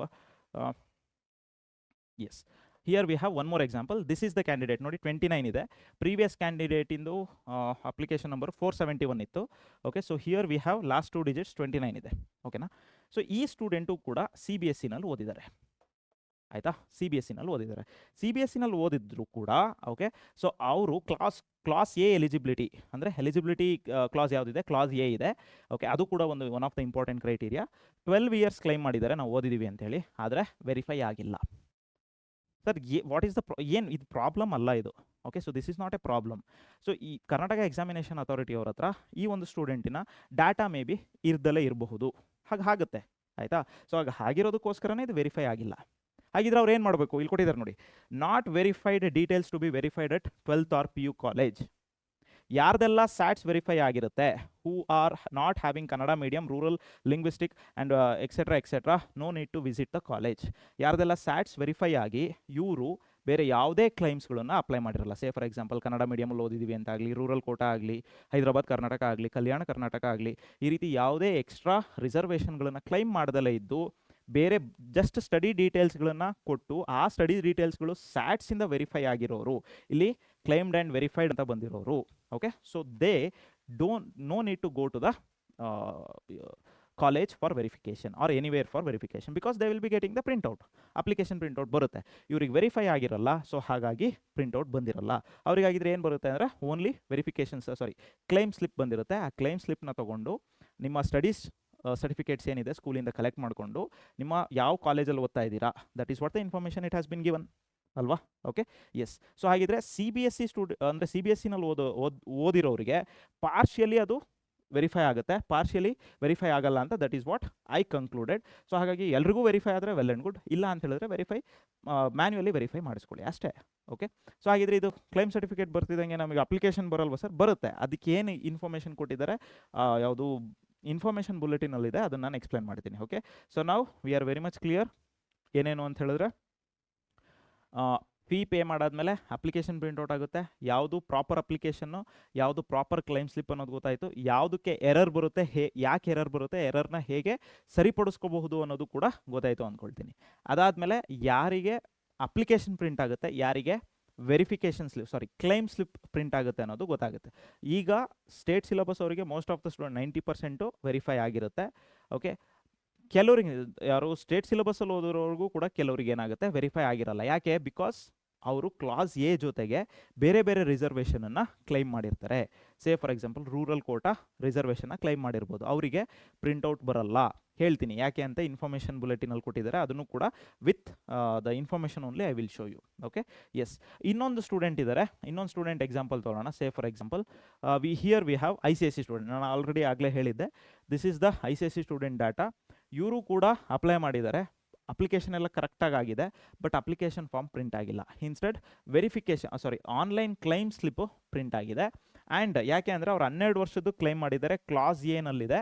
okay, ಅವ್ರಿಗೆ select eligibility class A, verify ಆಗಿರೋದು 0 ಇಯರ್ಸು, ಬಿಕಾಸ್ ನಾಟ್ ವೆರಿಫೈಡ್ ಅಂತ ಬಂದಿದೆ. ಸೊ ದಟ್ ಮೀನ್ಸ್ ಇವರು ಅಷ್ಟೇ ಡಾಕ್ಯುಮೆಂಟ್ ತೊಗೋಬೇಕು, ಹೋಗಿ ವೆರಿಫೈ ಮಾಡ್ಕೋಬೇಕು. Okay, so by this we can conclude here that okay, so state syllabus ಅವರಿಗೆ 100% ಏನಾಗುತ್ತೆ, ಅಥವಾ ಒಂದು 90%, ಯಾಕಂದ್ರೆ ಸ್ಟೇಟ್ ಸಿಲೆಬಸ್ಸಲ್ಲೂ ಕೆಲವರಿಗೆ ಆನ್ಲೈನ್ ಕ್ಲೈಮ್ ಸ್ಲಿಪ್ಪೇ ಬಂದಿರ್ಬೋದು due to different reasons. Okay, so claim slip ಅವರಿಗೆ ಸ್ಟೇಟ್ ಬೋರ್ಡ್ ಅವರಿಗೆ ಸ್ಯಾಟ್ಸ್ ಮುಖಾಂತರ ವೆರಿಫೈ ಆಗುತ್ತೆ. CBSE ಅವರಿಗೂ ಪಾರ್ಷಿಯಲಿ ಸ್ಯಾಟ್ಸ್ ಮುಖಾಂತರ ವೆರಿಫೈ ಆಗುತ್ತೆ. ICSE ಅವ್ರಿಗೂ ಕೂಡ ಪಾರ್ಷಿಯಲಿ ವೆರಿಫೈ ಆಗುತ್ತೆ. ಓಕೆ, ಸೊ ನಾನು ನೋಡಿದಂತೆ ಮೋಸ್ಟ್ ಆಫ್ ದ ಸ್ಟೂಡೆಂಟ್ಸಿಗೆ ICSEಯಲ್ಲಿ ಓದಿರೋರಿಗೆ ವೆರಿಫೈ ಆಗಿರಲ್ಲ. ಓಕೆ, ಅವರು ಮ್ಯಾನ್ಯುವಲಿನೇ ಕಾಲೇಜಿಗೆ ಹೋಗಿ ವೆರಿಫೈ ಮಾಡ್ಕೊಳ್ಳೋಂಥ ಸಿಚುವೇಶನ್ ಇದೆ. ಒಂದು 10 ಸ್ಟೂಡೆಂಟ್ಸ್ ತೊಗೊಂಡ್ರೆ ICSEನಲ್ಲಿ 7 to 8 ಸ್ಟೂಡೆಂಟ್ಸಿಗೆ ಈ ರೀತಿ ಆಗಿದೆ. ಇನ್ನು 2 ಸ್ಟೂಡೆಂಟ್ಸ್ ಬಗ್ಗೆ ನನಗೆ ಗೊತ್ತಿಲ್ಲ. ಸೊ ಹಾಗಾಗಿ ನನಗೆ ತಿಳಿದಿರೋ ವಿಚಾರನ ನಾನು ನಿಮಗೆ ಶೇರ್ ಮಾಡ್ತಾ ಇದ್ದೀನಿ. Okay, yes. ಸೊ ಈಗ ಅಪ್ಲಿಕೇಶನ್ ಪ್ರಿಂಟ್ ಆಗೋದಕ್ಕೆ ಏನಾಗಬೇಕು, ಒಂದು ಕ್ಲಾಸ್ ಎ ಸೆಲೆಕ್ಟ್ ಆಗಬೇಕು, ಆಯಿತಾ. ಜೊತೆಗೆ no other claims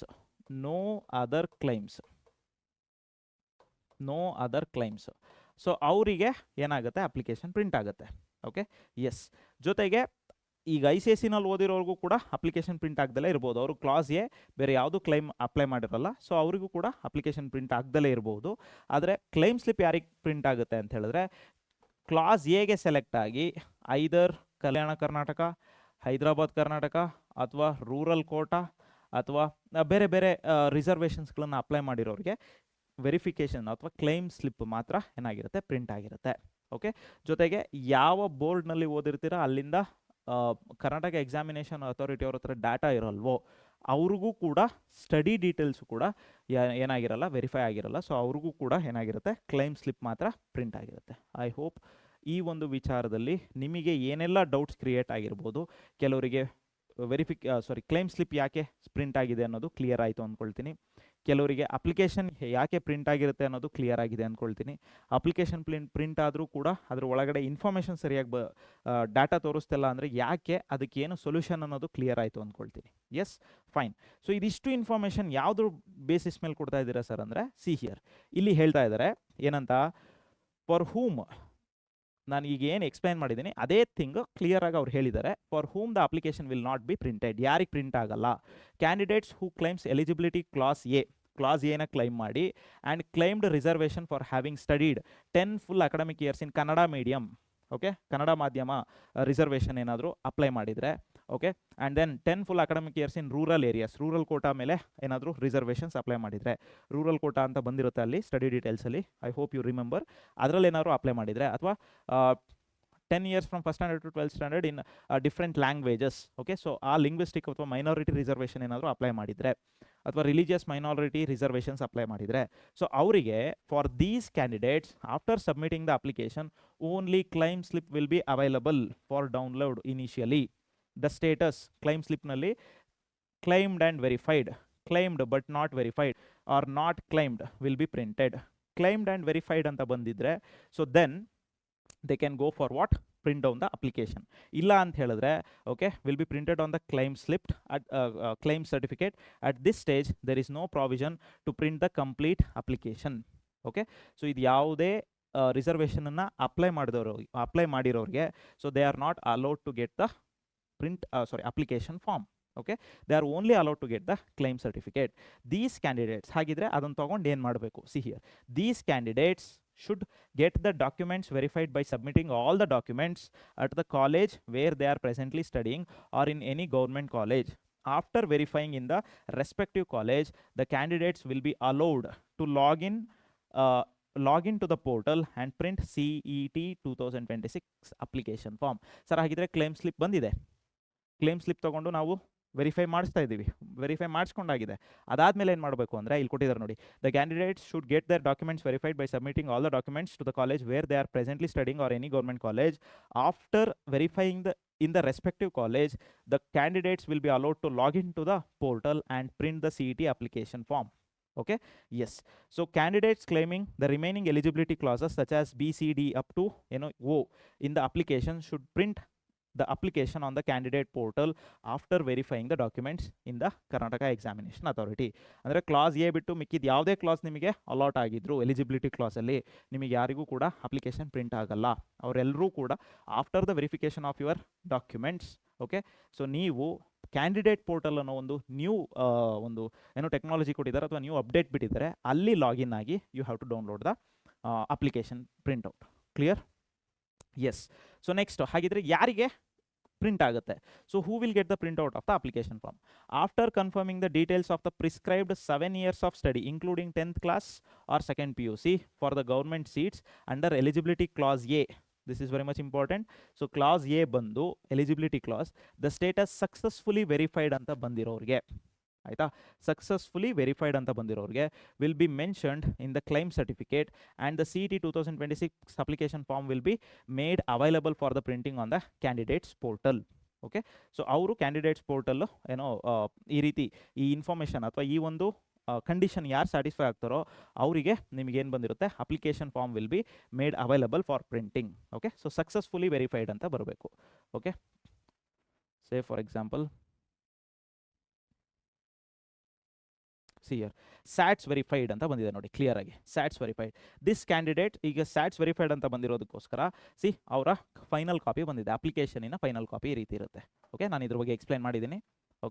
okay, so ಅದ್ರ ಜೊತೆಗೆ ಕೆಲವು ಎಕ್ಸ್ಟ್ರಾ ಇನ್ಫಾರ್ಮೇಷನ್ ಇದೆ. Okay, so this is one of the major information based on the so the comments ನಮಗೆ ಬಂದಿರೋ ಪ್ರಕಾರ ನಾನು ಎಕ್ಸ್ಪ್ಲೈನ್ ಮಾಡ್ತಿರೋದು.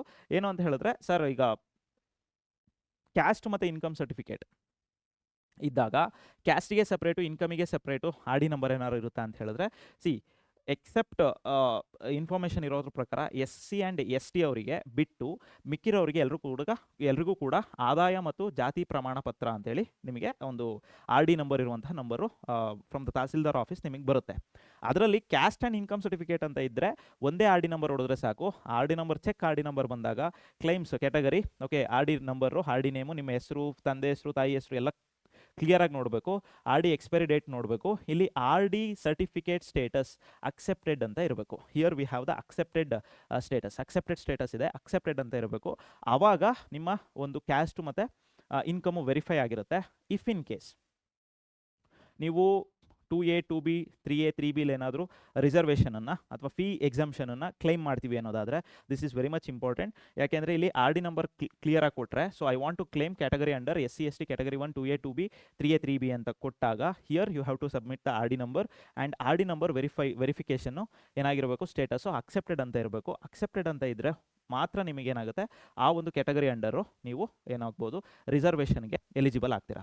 ಅದ್ರ ಜೊತೆಗೆ ನಿಮ್ಮ income, okay, so less then 8 lakh ಇರಬೇಕು. If you are not from SC category, SC ST category ಆಗಿದ್ದರೆ 10 lakh ಕಡಿಮೆ ಇರಬೇಕು. ಇಲ್ಲ ಅಂತ ಹೇಳಿದ್ರೆ 8 lakh ಕಡಿಮೆ ಇರಬೇಕು. ಅಕಸ್ಮಾತ್ ಜಾಸ್ತಿ ಇದ್ದರೆ ಏನಾಗುತ್ತೆ, so even if you are from a particular category, ನಿಮಗೆ ಆ ಒಂದು ಕ್ಯಾಟಗರಿ ಅಂಡರು ಸಿಗುವಂತಹ ಬೆನಿಫಿಟ್ಸ್ ಸಿಗಲ್ಲ. ಓಕೆ, ಸೊ ನಾರ್ಮಲಿ ಜನರಲ್ ಮೆರಿಟಿಗೆ ಬಂದುಬಿಡ್ತೀರಾ. ಸೊ ಹಾಗಾಗಿ ನಿಮ್ಮ ಇನ್ಕಮ್ ಕಡಿಮೆ ಇತ್ತು ಅಂತ ಹೇಳಿದ್ರೆ ಇಲ್ಲಿ ಅದು ಆಟೋಮೆಟಿಕಲಿ ಚೆಕ್ ಆಗಿಬಿಡುತ್ತೆ. ಸೊ ನೀವು ಆ ನಂಬರ್ನ ಕೊಡುವಂಥದ್ದು ಮರಿದಲ್ಲೇ ಮಾಡಬೇಕು. ಎಲ್ಲಿ ರಿಸರ್ವೇಷನ್ಸಲ್ಲಿ ಅಪ್ಲಿಕೇಶನ್ ಫಿಲ್ ಮಾಡುವಾಗ ರಿಸರ್ವೇಷನ್ ಟೈಮಿಂಗಲ್ಲಿ. Okay, yes. ಸೊ ಇದಾದಮೇಲೆ ನೆಕ್ಸ್ಟ್ ಕೆಲವು ಇನ್ಫಾರ್ಮೇಷನ್ ಎಕ್ಸ್ಟ್ರಾ ಇನ್ಫಾರ್ಮೇಷನ್ ಇದೆ. So respective reserved category seats will be allotted to SC/ST category 1 candidates based on the caste certificate. However, to avail the benefit for fee exemption, candidates should obtain the income certificate and enter the RD number of the income certificate carefully in the online application. This is for what? SC/ST ಮತ್ತು category 1 ಸ್ಟೂಡೆಂಟ್ಸ್ಗಳಿಗೆ ನೀವು fee exemption ಇದೆ ನಿಮಗೆ. ಅಂದರೆ ನೀವು ಯಾವುದೋ ಒಂದು CET ಬರೀತೀರಾ, ಒಂದು particular ranking ಬರುತ್ತೆ, ನೀವು ಆ ಕಾಲೇಜಿಗೆ ಅಡ್ಮಿಷನ್ ಆಗ್ತೀರಾ. ಆ ಕಾಲೇಜಿಗೆ ಅಡ್ಮಿಷನ್ ಆಗುವಾಗ ನಿಮಗೆ ಕಂಪ್ಲೀಟ್ಲಿ ಫೀಸು 100% ಎಕ್ಸಾಮ್ಷನ್ ಇರುತ್ತೆ. ಓಕೆ, ಯಾರಿಗೆ? ಈ ಒಂದು ಕ್ಯಾಂಡಿಡೇಟ್ಸ್ಗೆ. ಪ್ರೊವೈಡೆಡ್ ದಟ್ ನೀವು ಬರೀ ಕ್ಯಾಸ್ಟ್ ಸರ್ಟಿಫಿಕೇಟ್ ಮಾತ್ರ ಕೊಟ್ಟರೆ ಆಗಲ್ಲ, you have to provide the income certificate also. Income certificate ಮತ್ತು ತಹಸೀಲ್ದಾರ್ ಆಫೀಸಿಗೆ ಹೋಗಿ you have to get the income certificate. Income certificate ಹೇಗಿರಬೇಕು ಅನ್ನೋದನ್ನು ಯಾವುದು ಇನ್ಫಾರ್ಮೇಷನ್ ಬುಲೆಟಿನಲ್ಲಿ ಕೊಟ್ಟಿದ್ದಾರೆ, ಅದನ್ನು ಡೌನ್ಲೋಡ್ ಮಾಡ್ಕೊಂಡು ಆ ರೀತಿ ಇನ್ಫಾರ್ಮೇಷನ್ ಕೊಟ್ಟು ನೀವು RD ನಂಬರ್ ತೊಗೊಬಂದು RD ನಂಬರ್ನ ಇಲ್ಲಿ ಅಪ್ಲೈ ಮಾಡಬೇಕು ವೈಲ್ ಸೆಲೆಕ್ಟಿಂಗ್ ದ ರಿಸರ್ವೇಷನ್ಸ್. ಆವಾಗ ನಿಮಗೆ ಫೀ ಎಕ್ಸಾಮ್ಷನ್ಸ್ ಆಗುತ್ತೆ. Next, the government in its order has enhanced the annual income limit from 6 lakh to 8 lakh per annum for claiming the reservation benefit. The candidates and his or her father's mother gross annual income is below 8 lakh are eligible to claim benefits reservation under 2A, 2B, 3A, 3B categories. Okay, so ನೀವು ಈ options ನಿಮಗೆ ಎಲ್ಲಿ ಗೊತ್ತಾಗುತ್ತೆ ಅಂದರೆ, say for example ranking ಬಂದಾದಮೇಲೆ particular ಕಾಲೇಜಲ್ಲಿ cut off ರ್ಯಾಂಕಿಂಗ್ಸನ್ನ ಇಡ್ತಾರೆ. ಕಟ್ ಆಫ್ ರ್ಯಾಂಕಿಂಗ್ಸು 2Aಗೆ ಒಂದು particular ranking. Say for example ಬ್ಯಾಂಗ್ಳೂರಲ್ಲಿ ಒಂದು ಕಾಲೇಜ್ ಇದೆ, ಕಾಲೇಜ್ A. ಆ ಕಾಲೇಜ್ ಏನಲ್ಲಿ 100 ಸೀಟ್ಸ್ ಇದೆ. 100 ಸೀಟ್ಸನ್ನು ಅಕಾರ್ಡಿಂಗ್ ಟು ದ ರಿಸರ್ವೇಷನ್ ಕೊಡ್ತಾ ಹೋಗಬೇಕು. ಒಂದು 30 ಸೀಟ್ಸು ಕ್ಯಾಟಗರಿ 1ಗೆ, 30 say for example not 30 seats for category 1ಗೆ ಒಂದು ಪರ್ಟಿಕ್ಯುಲರ್ ಕಟ್ ಆಫ್ ಇಟ್ಟಿರ್ತಾರೆ ರ್ಯಾಂಕಿಂಗು. ಫಾರ್ 2Aಗೆ ಒಂದು ಕಟ್ ಆಫ್ ಇಟ್ಟಿರ್ತಾರೆ, 3Aಗೆ ಒಂದು ಕಟ್ ಆಫ್ ಇಟ್ಟಿರ್ತಾರೆ. ಸೊ ಆ ಪರ್ಟಿಕ್ಯುಲರ್ ರಿಸರ್ವೇಷನನ್ನು ನೀವು ಅವೈಲ್ ಮಾಡ್ಕೋಬೇಕು ಅಂದರೆ ಹಿಯರ್ ನಿಮ್ಮ ಇನ್ಕಮ್ ಎಷ್ಟಿರಬೇಕು ಅಂತ ಹೇಳಿದ್ರೆ it should be less than 8 lakh.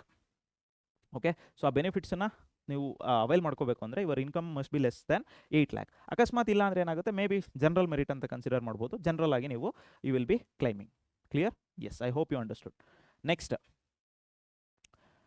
Online application is okay. So this is what the information ಪ್ರೀವಿಯಸ್ಲಿನೂ ನಾನು ಎಕ್ಸ್ಪ್ಲೇನ್ ಮಾಡಿದ್ದೀನಿ. ಸೊ ಮತ್ತೆ ನಾನು ನಿಮಗೆ ಇನ್ಡೆಪ್ತಾಗಿ ಹೇಳೋಕ್ಕೆ ಹೋಗಲ್ಲ. ಓಕೆ, ಸೊ ಇದು OTP.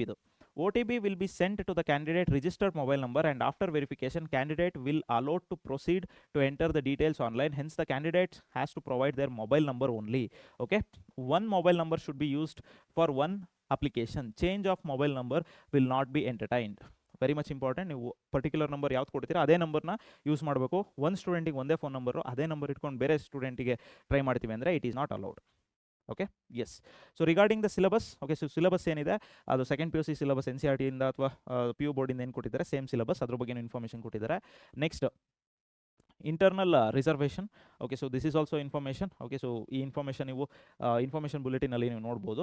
Okay, yes. So verifying the details through Aadhaar card, this is very much important. Okay, very very very important. ತುಂಬ ಜನ ಕಮೆಂಟಲ್ಲಿ ಹಾಕಿದ್ದೀರಾ, ಸೊ ಸರ್ ನಮ್ಮ ನೇಮು ಮತ್ತು ಫಾದರ್ ನೇಮು ಸ್ವಲ್ಪ ಡಿಫರ್ ಇದೆ, ಸೊ ಏನು ಮಾಡೋದು ಅದನ್ನೆಲ್ಲ ಕಮೆಂಟ್ ಹಾಕಿದ್ದೀರಾ. ಅದಕ್ಕೊಂದು ಆನ್ಸರ್ ಇಲ್ಲಿ ಸಿಗುತ್ತೆ. It is mandatory that the candidate name printed on SSLC marks card matches the name on the Aadhaar card. Likewise, the name appearing on the caste and caste income certificates must also be same as on the SSLC marks card. It will be useful for candidates in future as well. Therefore, all the candidates should verify the name printed on their SSLC marks card and compare it with the name on their Aadhaar card. If there is any discrepancy, candidate must immediately correct the name on the Aadhaar card. Okay, SSLC marks ಕಾರ್ಡಲ್ಲಿ ಹೇಗಿರುತ್ತೆ ಅದೇ ರೀತಿ name ಬೇರೆ ಎಲ್ಲ ಡಾಕ್ಯುಮೆಂಟ್ಸಲ್ಲೂ ಇರಬೇಕು. SSLC. ಆಮೇಲೆ ಇನ್ನೊಂದು ವಿಚಾರ ಏನು ಅಂದರೆ, ಸೊ ಕರ್ನಾಟಕ ಎಕ್ಸಾಮಿನೇಷನ್ ಅಥಾರಿಟಿಯ ಅಥರೈಸ್ಡ್ ಪರ್ಸನ್ನು ಒಂದು ಇಂಟರ್ವ್ಯೂನಲ್ಲೂ ಕೂಡ ಹೇಳಿದ್ದಾರೆ, ಇಲ್ಲಿ ಎಲ್ಲೂ ಕೂಡ ಪೇರೆಂಟ್ಸ್ ನೇಮು ಸೇಮ್ ಇರಬೇಕು ಅನ್ನೋದೆಲ್ಲೂ ಮೆನ್ಷನ್ ಆಗಿಲ್ಲ. ಇಲ್ಲಿ ಇನ್ಫಾರ್ಮೇಷನ್ ಬುಲೆಟಿನಲ್ಲೂ ಕೂಡ ಎಲ್ಲೂ ಮೆನ್ಷನ್ ಆಗಿಲ್ಲ. ಆದರೆ ಆ ಇಂಟರ್ವ್ಯೂನ ಲಿಂಕನ್ನು ಕೂಡ ನಾನು ನಿಮಗೆ ಡಿಸ್ಕ್ರಿಪ್ಷನಲ್ಲಿ ಕೊಟ್ಟಿರ್ತೀನಿ. ಅದರಲ್ಲಿ ಕ್ಲಿಯರಾಗಿ ಮೆನ್ಷನ್ ಮಾಡಿದ್ದಾರೆ, ಆ ಒಂದು ಪರ್ಟಿಕ್ಯುಲರ್ ಸ್ಟೂಡೆಂಟಿನ ತಂದೆ ಅಥವಾ ತಾಯಿ ಹೆಸರು ಎಲ್ಲಿ ಡಾಕ್ಯುಮೆಂಟ್ಸಲ್ಲಿ ಮೆನ್ಷನ್ ಆಗಿದೆ ಆ ನೇಮ್ಗೂ ಕೂಡ ಸೇಮ್ ಇದ್ದಷ್ಟು ಒಳ್ಳೆಯದು. ಆ ನೇಮು ಡಿಫರ್ ಆಗಿದ್ದರೆ ಆದಷ್ಟು ಬೇಗ SSLC ಮಾರ್ಕ್ಸ್ ಕಾರ್ಡಲ್ಲಿ ನಿಮ್ಮ ಫಾದರ್ ನೇಮ್ ಏನಿದೆ ಅದೇ ರೀತಿ ಆಧಾರ್ ಕಾರ್ಡ್ನಲ್ಲೂ ಬರೋ ರೀತಿ ಅಥವಾ ಪ್ರಿಂಟ್ ಆಗೋ ರೀತಿ ಅಪ್ಡೇಟ್ ಮಾಡಿಸಿ. ಅದೇ ರೀತಿ ಆಧಾರ್ ಕಾರ್ಡಲ್ಲಿ ಬಂದರೆ ಕ್ಯಾಸ್ಟ್ ಆ್ಯಂಡ್ ಇನ್ಕಮ್ ಸರ್ಟಿಫಿಕೇಟಲ್ಲೂ ಸೇಮ್ ಬರುತ್ತೆ. Okay, so this is very much important for your future also. Clear? Yes. Next. Okay, so ಇದಿಷ್ಟು. I hope most of the doubts ಆಗಲಿ ಅಥವಾ ಇನ್ಫಾರ್ಮೇಷನ್ ಆಗಲಿ ನಾನು ನಿಮಗೆ ಎಕ್ಸ್ಪ್ಲೈನ್ ಮಾಡೋದಕ್ಕೆ ಟ್ರೈ ಮಾಡಿದ್ದೀನಿ. ಸೊ ನಿಮಗೇನು ಅನ್ನಿಸ್ತು ಅನ್ನೋದನ್ನ ಕಮೆಂಟ್ ಸೆಕ್ಷನಲ್ಲಿ ಹಾಕಿ, ಅಥವಾ ಇನ್ನೂ ಏನಾದರೂ ಕ್ವೆಶನ್ಸ್ ಇದ್ದರೆ, ಕ್ವೇರೀಸ್ ಇದ್ದರೆ ಅದನ್ನು ಕೂಡ ನೀವು ಕೇಳಬಹುದು. Based on the queries I will be making one more video, and ಬೇರೆ ಏನಾದರೂ ಅಪ್ಡೇಟ್ಸ್ ಬಿಟ್ಟರು ಕೂಡ ಇನ್ನೊಂದು ವಿಡಿಯೋ ಮಾಡ್ತೀನಿ. ಒಂದು small information regarding PG or UG NEET. Sir, UG NEET ಅನ್ನೋ ಆಪ್ಷನ್ನು ಸೆಲೆಕ್ಷನಲ್ಲಿ, ಯಾವ್ದು ಸೆಲೆಕ್ಷನಲ್ಲಿ, ಕೋರ್ಸ್ ಸೆಲೆಕ್ಷನಲ್ಲಿ ಮಾಡಬೇಕು, ಯಾಕೆ? Okay, UG NEET Karnataka examination authority ಅವರು ಕಂಡಕ್ಟ್ ಮಾಡುವಂಥ ಎಕ್ಸಾಮ್ ಅಲ್ಲ. ಆದರೆ ಕರ್ನಾಟಕ ಎಕ್ಸಾಮಿನೇಷನ್ ಅಥಾರಿಟಿ ನಿಮ್ಮ ನೀಟ್ ಎಕ್ಸಾಮ್ ಏನು ಬರೀತೀರಾ, ಆಲ್ ಓವರ್ ಇಂಡಿಯಾ ಎಕ್ಸಾಮಲ್ಲಿ ನಡೆಯುತ್ತಲ್ಲ, ಅದೇನು ಬರೀತೀರಾ ಅದರ ರ್ಯಾಂಕಿಂಗ್ ಆಧರಿಸಿ ಕರ್ನಾಟಕದಲ್ಲಿ ಇರುವಂತಹ ಮೆಡಿಕಲ್ ಕಾಲೇಜಸ್ಗಳಿಗೆ ನಿಮ್ಮ ರ್ಯಾಂಕಿಂಗ್ ಏನಾದರೂ ಅಲ್ಲಿಗೆ ಮ್ಯಾಚ್ ಆದರೆ ನಿಮಗೆ ಸೀಟ್ ಕೊಡುವಂಥ ಚಾನ್ಸಸ್ ಇರುತ್ತೆ. ಯಾಕೆ ಅಂದರೆ, say for example there is college A. College ಎನಲ್ಲಿ 100 ಮೆಡಿಕಲ್ ಸೀಟ್ಸ್ ಇದೆ, 100 ಮೆಡಿಕಲ್ ಸೀಟ್ಸ್ ಇದೆ ಅಂತ ಇಟ್ಕೊಳ್ಳಿ.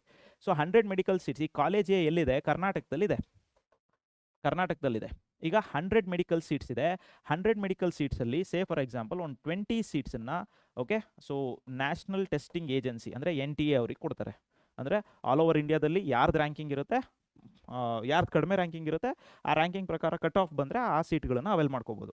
ಉಳಿಯೋದೆಷ್ಟು? 80. ಆ 80ನಲ್ಲಿ ಸೇ ಫಾರ್ ಎಕ್ಸಾಂಪಲ್ ಒಂದು 40 ಸೀಟು ಏನಾಗುತ್ತೆ, ಮ್ಯಾನೇಜ್ಮೆಂಟ್ ಕೋಟಾದಲ್ಲಿ ಹೋಗುತ್ತೆ ಅಂತ ಇಟ್ಕೊಳ್ಳಿ, ಮ್ಯಾನೇಜ್ಮೆಂಟ್ ಕೋಟಾ. ಅನದರ್ 40 ಸೀಟ್ಸ್ ಏನಿರುತ್ತೆ ಅದನ್ನು ಕರ್ನಾಟಕ ಎಕ್ಸಾಮಿನೇಷನ್ ಅಥಾರಿಟಿ ಮುಖಾಂತರ ಸೀಟನ್ನು ಫಿಲ್ ಮಾಡೋಕೆ ಕೊಡ್ತಾರೆ.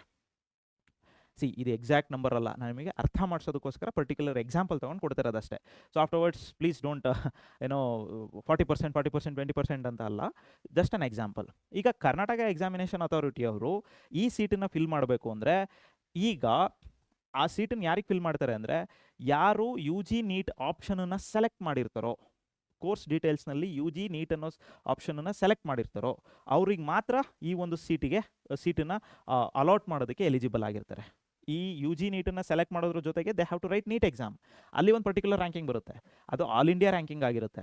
ಆ ರ್ಯಾಂಕಿಂಗ್ ಆಧರಿಸಿ ಈ ಕೌನ್ಸಿಲಿಂಗಿಗೆ ಯಾರೆಲ್ಲ ಸೆಲೆಕ್ಟ್ ಮಾಡಿರ್ತಾರೆ ಅವ್ರದ್ದೊಂದು ಪರ್ಟಿಕ್ಯುಲರ್ ಕರ್ನಾಟಕಕ್ಕೆ ಒಂದು ರ್ಯಾಂಕಿಂಗ್ ಬರುತ್ತೆ. ಆ ರ್ಯಾಂಕಿಂಗಲ್ಲಿ ಕಡಿಮೆ ರ್ಯಾಂಕಿಂಗ್ಗಳು ಯಾರ್ಯಾರ್ದು ಇರುತ್ತೆ, ಆ ಒಂದು ರ್ಯಾಂಕಿಂಗ್ ಈ ಕಾಲೇಜಿನ ಕಟ್ ಆಫ್ ಆ ರ್ಯಾಂಕಿಂಗ್ ಮ್ಯಾಚ್ ಆದರೆ you will get the seat here. ಆಯಿತಾ? ಇಫ್ ಇನ್ ಕೇಸ್ ಸರ್ ನಾನು ಇದನ್ನು ಕೊಟ್ಟಿರಲ್ಲ, ಯಾವುದು UG ನೀಟನ್ನು ಸೆಲೆಕ್ಟ್ ಮಾಡಿರಲ್ಲ ಅಂತ ಇಟ್ಕೊಳ್ಳಿ. ಓಕೆ, UG ನೀಟನ್ನು ಯಾವುದು ಕೋರ್ಸ್ ಡೀಟೇಲ್ಸಲ್ಲಿ ಸೆಲೆಕ್ಟ್ ಮಾಡಲಿಲ್ಲ ಅಂದರೆ ನೀವು ಈ 40 ಸೀಟಲ್ಲಿ ರ್ಯಾಂಕಿಂಗ್ ಬಂದರೂ ಕೂಡ ಈ 40 ಸೀಟಲ್ಲಿ ಸೀಟನ್ನು ಎಲಿಜಿಬಲ್ ಅಥವಾ ಸೆಲೆಕ್ಟ್ ಮಾಡ್ಕೊಳ್ಳೋದಕ್ಕೆ ಆಗಲ್ಲ. ಯಾಕಂದರೆ ನೀವು ಕೌನ್ಸಿಲಿಂಗಿಗೆ ಅಟೆಂಡೇ ಆಗಿಲ್ಲ according to the data. So ಹಾಗಾಗಿ ಆ ಆಪ್ಷನನ್ನು ಕೊಡಿ. ಅಕಸ್ಮಾತ್ ಕೊಟ್ಟಿಲ್ಲ ಅಂದರೆ ಮತ್ತೆ ವಾಪಸ್ ಲಾಗಿನ್ ಆಗಿ ಕೊಡಿ. Okay, so this is very much important. ಈ ಒಂದು ಮಾಹಿತಿನ ಮಿಸ್ ಮಾಡ್ಕೋಬೇಡಿ. ಸೊ ಯಾರಾದರೂ ನಿಮ್ಮ ಫ್ರೆಂಡ್ಸ್ ಇದ್ದರೆ ಅವ್ರಿಗೂ ಕೂಡ ಹೇಳಿ, ಯಾರು ನೀಟ್ ಎಕ್ಸಾಮ್ ಬರೀತಿದ್ದಾರೆ ಅವರು ಕರ್ನಾಟಕದಲ್ಲೂ ಕೂಡ ನೀಟ್ ಕೌನ್ಸಿಲಿಂಗನ್ನು ಅಟೆಂಡ್ ಮಾಡೋದಕ್ಕೋಸ್ಕರ ಅಪ್ಲಿಕೇಶನನ್ನು ಏನು ಮಾಡಬೇಕು, ಅಪ್ಲಿಕೇಶನ್ ಹಾಕುವಾಗ ಈ ಒಂದು ಆಪ್ಷನನ್ನು ತಗೋಬೇಕು. Clear? Yes. So and previous year ಅವರು ಅಂದರೆ 2025ನಲ್ಲಿ ನೀಟ್ ಎಕ್ಸಾಮ್ ಬರೆದಿರ್ತಾರೆ, ಅಲ್ಲಿ ಕ್ಲಿಯರ್ ಆಗಿರಲ್ಲ. ಸೊ ಮತ್ತೊಂದು ವರ್ಷ ಲಾಂಗ್ ಟರ್ಮ್ ಕೋರ್ಸ್ ತಗೊಂಡು ಓದಿರ್ತಾರೆ, ಅವರು ಕೂಡ ಈ ವರ್ಷ ಹೊಸದಾಗಿ ರಿಜಿಸ್ಟರ್ ಮಾಡಿಕೊಂಡು ಅವ್ರು CT ಎಕ್ಸಾಮ್ ಬರೆಯುವಂಥ ಅವಶ್ಯಕತೆ ಇಲ್ಲ. ಈ ವರ್ಷ ಮತ್ತೆ ನೀಟ್ ಎಕ್ಸಾಮ್ ಬರೀತೀನಿ ಅಂದರೆ ಬಟ್ ಈ ಕೌನ್ಸಿಲಿಂಗನ್ನು ಸೆಲೆಕ್ಟ್ ಮಾಡ್ಕೊಂಡಿರಬೇಕು. ಓಕೆ, ಈ ಆಪ್ಷನ್ ಕೋರ್ಸ್ ಡೀಟೇಲ್ಸಲ್ಲಿ ಈ ಆಪ್ಷನನ್ನು ಸೆಲೆಕ್ಟ್ ಮಾಡ್ಕೋಬೇಕು. Clear? So I hope you understood the whole process. ನಿಮ್ಮ ಡೌಟ್ಸ್ ಏನಿದೆ ಅದೆಲ್ಲ ಕ್ಲಿಯರ್ ಆಯಿತು ಅಂದ್ಕೊಳ್ತೀನಿ. ನಾನು ಕೆಲವು ಆಪ್ಷನ್ಸನ್ನು ಅಂದರೆ ಕಂಬೈನ್ ಮಾಡಿ ಹೇಳ್ತೀನಿ. ಕಾರಣ ಏನು ಅಂದರೆ ಇರೋ ಪ್ರೊಸೆಸ್ಸೇ ಆ ಥರ. ಓಕೆ, ಪ್ರೊಸೆಸ್ ಇರೋದೇ ಆ ಥರ. ಕಂಪ್ಲೀಟ್ಲಿ ಏನಾಗುತ್ತೆ, ಹೊಸದಾಗಿ ಅಪ್ಲೈ ಮಾಡುವಾಗ ಥೌಸಂಡ್ಸ್ ಆಫ್ ಡೌಟ್ಸ್ ಕ್ರಿಯೇಟ್ ಆಗುತ್ತೆ. ನನಗೆ ಪೇಮೆಂಟ್ ಕ್ಲೈಮ್ ಸ್ಲಿಪ್ ಬಂದಿದೆ, ನನ್ನ ಫ್ರೆಂಡಿಗೆ ಅವನು CBSEಲೇ ಓದಿದ್ದಾನೆ, ಅವ್ನಿಗೆ ನೋಡಿದ್ರೆ ಅಪ್ಲಿಕೇಶನ್ ಪ್ರಿಂಟ್ ಆಗಿದೆ. ಇನ್ನೊಬ್ಬರು ನಮ್ಮ ಫ್ರೆಂಡ್ ICSL ಓದಿದ್ರು, ಅವ್ರಿಗೆ ನೋಡಿದ್ರೆ ಅಪ್ಲಿಕೇಶನ್ ಪ್ರಿಂಟ್ ಆಗಿದೆ. ನಾನು ಸ್ಟೇಟ್ಸಲ್ಲಿ ಓದಿದ್ದೀನಿ, ಅಥವಾ ನನಗೆ ಅಪ್ಲಿಕೇಶನ್ ಪ್ರಿಂಟ್ ಆಗಿರಲ್ಲ. ಈ ರೀತಿ ತುಂಬ ನಂಬರ್ ಆಫ್ ಡೌಟ್ಸ್ ಅರೈಸ್ ಆಗುತ್ತೆ. ಪ್ಯಾನಿಕ್ ಆಗೋದು ಬೇಡ. ಕ್ಲೈಮ್ ಸ್ಲಿಪ್ ಪ್ರಿಂಟ್ ಆಗಿದೆಯಾ? Well and good. Application print ಆಗಿದೆಯಾ? Well and good. ಅಪ್ಲಿಕೇಶನ್ ಒಳಗಡೆ ಎರರ್ ಇಲ್ದಲೇ ಪ್ರಿಂಟ್ ಆಗಿದೆಯಾ? 100% ನೋ ಪ್ರಾಬ್ಲಮ್, ಕ್ಲಿಯರ್ ಆಗಿದೆ ಅಂತ ಅರ್ಥ. Okay, so application submission clear ಆಗಿದೆ ಅಂತ ಅರ್ಥ. ಕ್ಲೈಮ್ ಸರ್ಟಿಫಿಕೇಟ್ ಬಂದಿರೋರು ಕಾಲೇಜಿಗೆ ಹೋಗಿ ಡಾಕ್ಯುಮೆಂಟ್ಸನ್ನು ವೆರಿಫೈ ಮಾಡಿಸ್ಕೊಳ್ಳಿ. ವೆರಿಫೈ ಮಾಡಿಸಾದ್ಮೇಲೆ ಕ್ಯಾಂಡಿಡೇಟ್ ಪೋರ್ಟಲ್ ಓಪನ್ ಆಗುತ್ತೆ. ಓಪನ್ ಆದಾಗ ಡೌನ್ಲೋಡ್ ಮಾಡ್ಕೊಳ್ಳಿ. ಸೊ ಅದಾದಮೇಲೆ ಅಡ್ಮಿಟ್ ಕಾರ್ಡ್ ಬರುತ್ತೆ, ಎಕ್ಸಾಮ್ ಬರೀರಿ. ಅದಾದಮೇಲೆ ಮಿಕ್ಕಿದ ಪ್ರೊಸೆಸ್ಸಲ್ಲಿ ನಾವು ಸಿಗೋಣ ಮತ್ತೆ. ಆಯಿತಾ? ಸೊ ಹೋಲ್ ಇನ್ಫಾರ್ಮೇಷನನ್ನು ಕೊಟ್ಟಿದ್ದೀನಿ. ನಿಮ್ಮ ಫ್ರೆಂಡ್ಸಿಗೆ ಶೇರ್ ಮಾಡೋದನ್ನು ಮಾತ್ರ ಮರಿಬೇಡಿ. ಸೊ ಕಂಪ್ಲೀಟಾಗಿ ಈ ಒಂದು ಇನ್ಫಾರ್ಮೇಷನ್ನು ನಿಮಗೆ ಯೂಸ್ ಆಗಲಿ ಅಂತ ಮಾಡಿರುವಂಥದ್ದು. ಸೊ ಹಾಗಾಗಿ ಯೂಸ್ ಆಗುತ್ತೆ ಅನ್ನೋ ನಂಬಿಕೆಯಲ್ಲಿ, ಹಾಗೆ ಅದ್ರ ಜೊತೆಗೆ ಈ ಒಂದು ಚಾನಲ್ನ ಸಬ್ಸ್ಕ್ರೈಬ್ ಮಾಡಿ, ಜೊತೆಗೆ ಸಪೋರ್ಟ್ ಮಾಡಿ, ನಿಮ್ಮ ಫ್ರೆಂಡ್ಸಿಗೆ ಶೇರ್ ಮಾಡೋದನ್ನು ಮಾತ್ರ ಮರಿಬೇಡಿ ಅಂತ ಕೇಳ್ತಾ ನಮಸ್ತೆ.